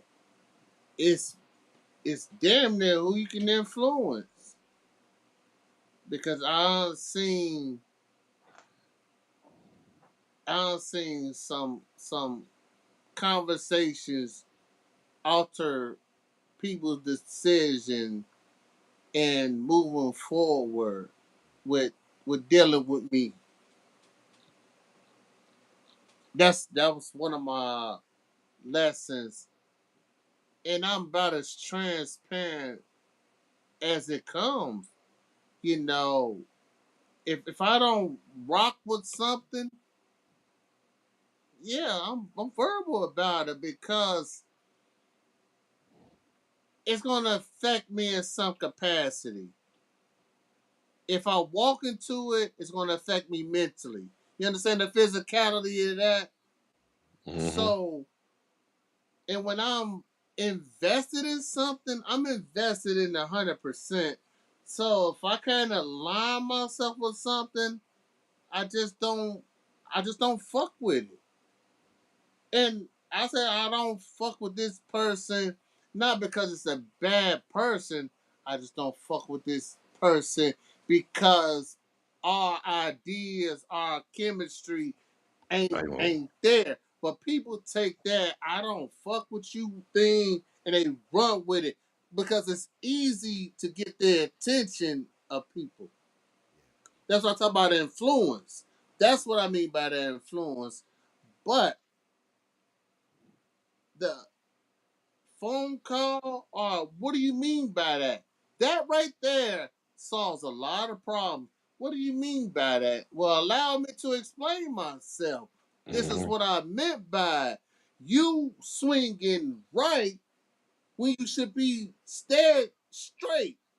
But here we are parting ways like the Red Sea. All Yeah. because that I don't fuck with you. Right. That's the most abused term nowadays.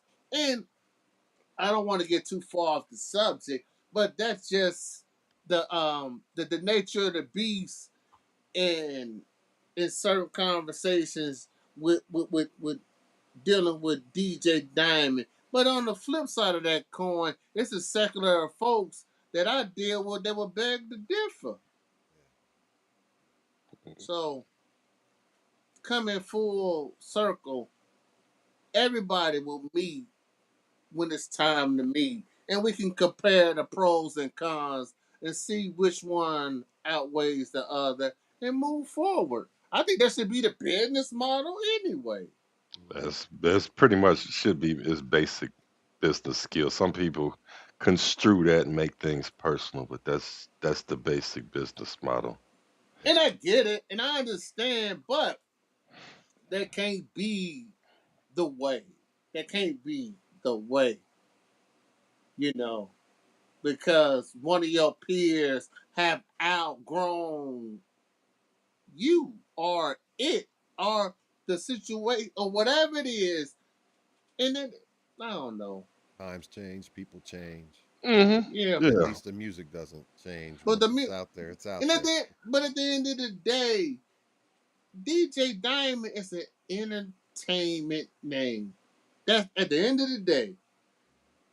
At the end of the day, it's just an entertainment name. But Derek, that's the man, the myth, the legend. Which was heard sampled by that. Betty Wright. That was a Two Live Crew song. The Yeah, man, not the myth. Take it yeah. all the way back to that. But I mean, So you know. But at the end of the day, when it's all said and done, I love my city. My city made me, and that's it. That's all, you know. But Respect to that. Cincinnati is a great place. They It's where you love the learn diamond. under pressure, and you gotta That's what a show diamond out. is under Yep, pressure.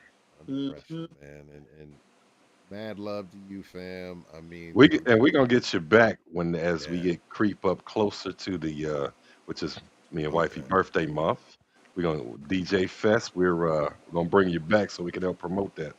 Yeah, I appreciate y'all. And what else?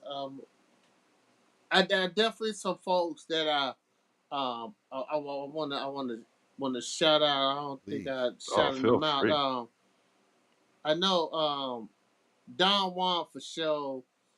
Um, Yes, sir. Listen to him as um, well every day. Judy Jones, most definitely. OG. Oh, Um, and we had her on the show. We had her yeah, on like last year. That's a big one. she she's DJ Diamond. Judy Jones really put me out there. Andrew Williams. Um, let's see. True. I know. I said Mad Max, TC. Yep. Rest in peace, Mixmaster Ace, Ace. which is my guy. Oh Uh, man, I my miss my him. my, my best friend DJ Smooth. Ron Howe. Rest in peace to him. Rest in Uh, peace. Shouts out to Ted Thomas, DJ Skills, DJ Skill. Mike B, the whole Animal Crackers, DJ Vader. DJ Um, Vader. yeah, Tell him to holler at us. We need to get him on as well. yeah, I'd love to yeah. get Vader on. That's my guy. Let's see. That DJ Speed, Adam DJ T, Speed, Will. I'm yeah, helping you out. yeah, DJ Speed, T Will, Adam T, shit, all the DJs in the city. My crew, the Vibe Avengers, Okay. man, and you know, just in the DJ world, you know what I'm saying? Those are the folks that made up DJ Diamond. And then if I left some folks out, don't don't blame it on my heart. It's just my mind because it's so much of me. Yeah, we definitely got to do a part two because it's so much of me that I really want the city to get a real up close in person. You know what I'm saying about this guy that's y'all listening to. Oh, we definitely Absolutely. a running back fan. No Yeah, we problem. got yeah. Yeah, Absolutely. hopefully you enjoyed yourself because Ooh, to hear, I've known you for a while, but I've got to hear some more stuff that I didn't know about. So I've had a DJ Diamond, I've had a musical sermon education. That's always a yeah. good thing amongst DJs and friends. Yeah, I still got rooms in my house that we gotta take a tour through.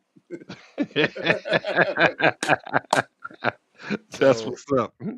just to get, But we always shouts out try, to y'all, man. and Thank y'all thank you. so much. Y'all don't even Just understand how much it's meant to me. And I was looking forward to. I thought it was last Wednesday, but I found out it was this Wednesday. And I'm just thankful, man. Y'all don't even know how much this shit means to me. oh, bro, it Yeah. means a lot to us Much to have love, my you on brother. here. And just to sum it up, we always try to end on some words of wisdom. And right now, there is a young DJ Diamond out there that doesn't know, and they're trying to find their way. What's the thing that the message that you can give to them to Keep help your them? keep your lips close to God's ear. That's it. That's it. Love That's that. all. I mean, God has opened up doors that I didn't even know that was even there. Mm, He showed he showed me some things. He put me in rooms that I didn't even know my name existed in. So blessings. yeah, that keep your lips close to God's ear. That's the best advice I give to anybody, DJ or not. So yeah. There you go. Cincinnati Herald's DJ of the Year, DJ Diamond. Yes, and yeah, we got to get the round of applause for that. Everyone, Cincinnati's own DJ Diamond Fresh. You got anything to say before we roll up And he out of here? was, and back in the day, he was the 10th third finger DJ of the month. You probably don't even remember.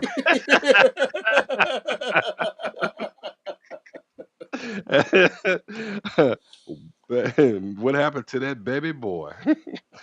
Love you, man. Appreciate you coming on and talking and Thank just y'all. telling your stories, man. We really enjoyed it. Thank y'all. Yes. Thank y'all. Thank y'all. So, yo, So, keep it positive, keep it pushing, keep persevering, and stay in the present, not in the past. Only learn from it. Don't let it kick yes, your sir. ass, and don't trip on the future. I've died twice, and every time I woke, and they were like, "Welcome back." I was like, I just thought about my wife and kids, and My just man. grateful for the day, and it's all that matters is right here, right now. Do the best. You wake up tomorrow, it's a blessing, and do whatever the hell it is that you want to do. You always have an opportunity. Much love. Y'all Absolutely. split that. We up out of here, Rollo, y'all. Rollo, Rollo. Hello. You take Thanks for watching. Like, subscribe, share, follow. From my city to your world. We are City World.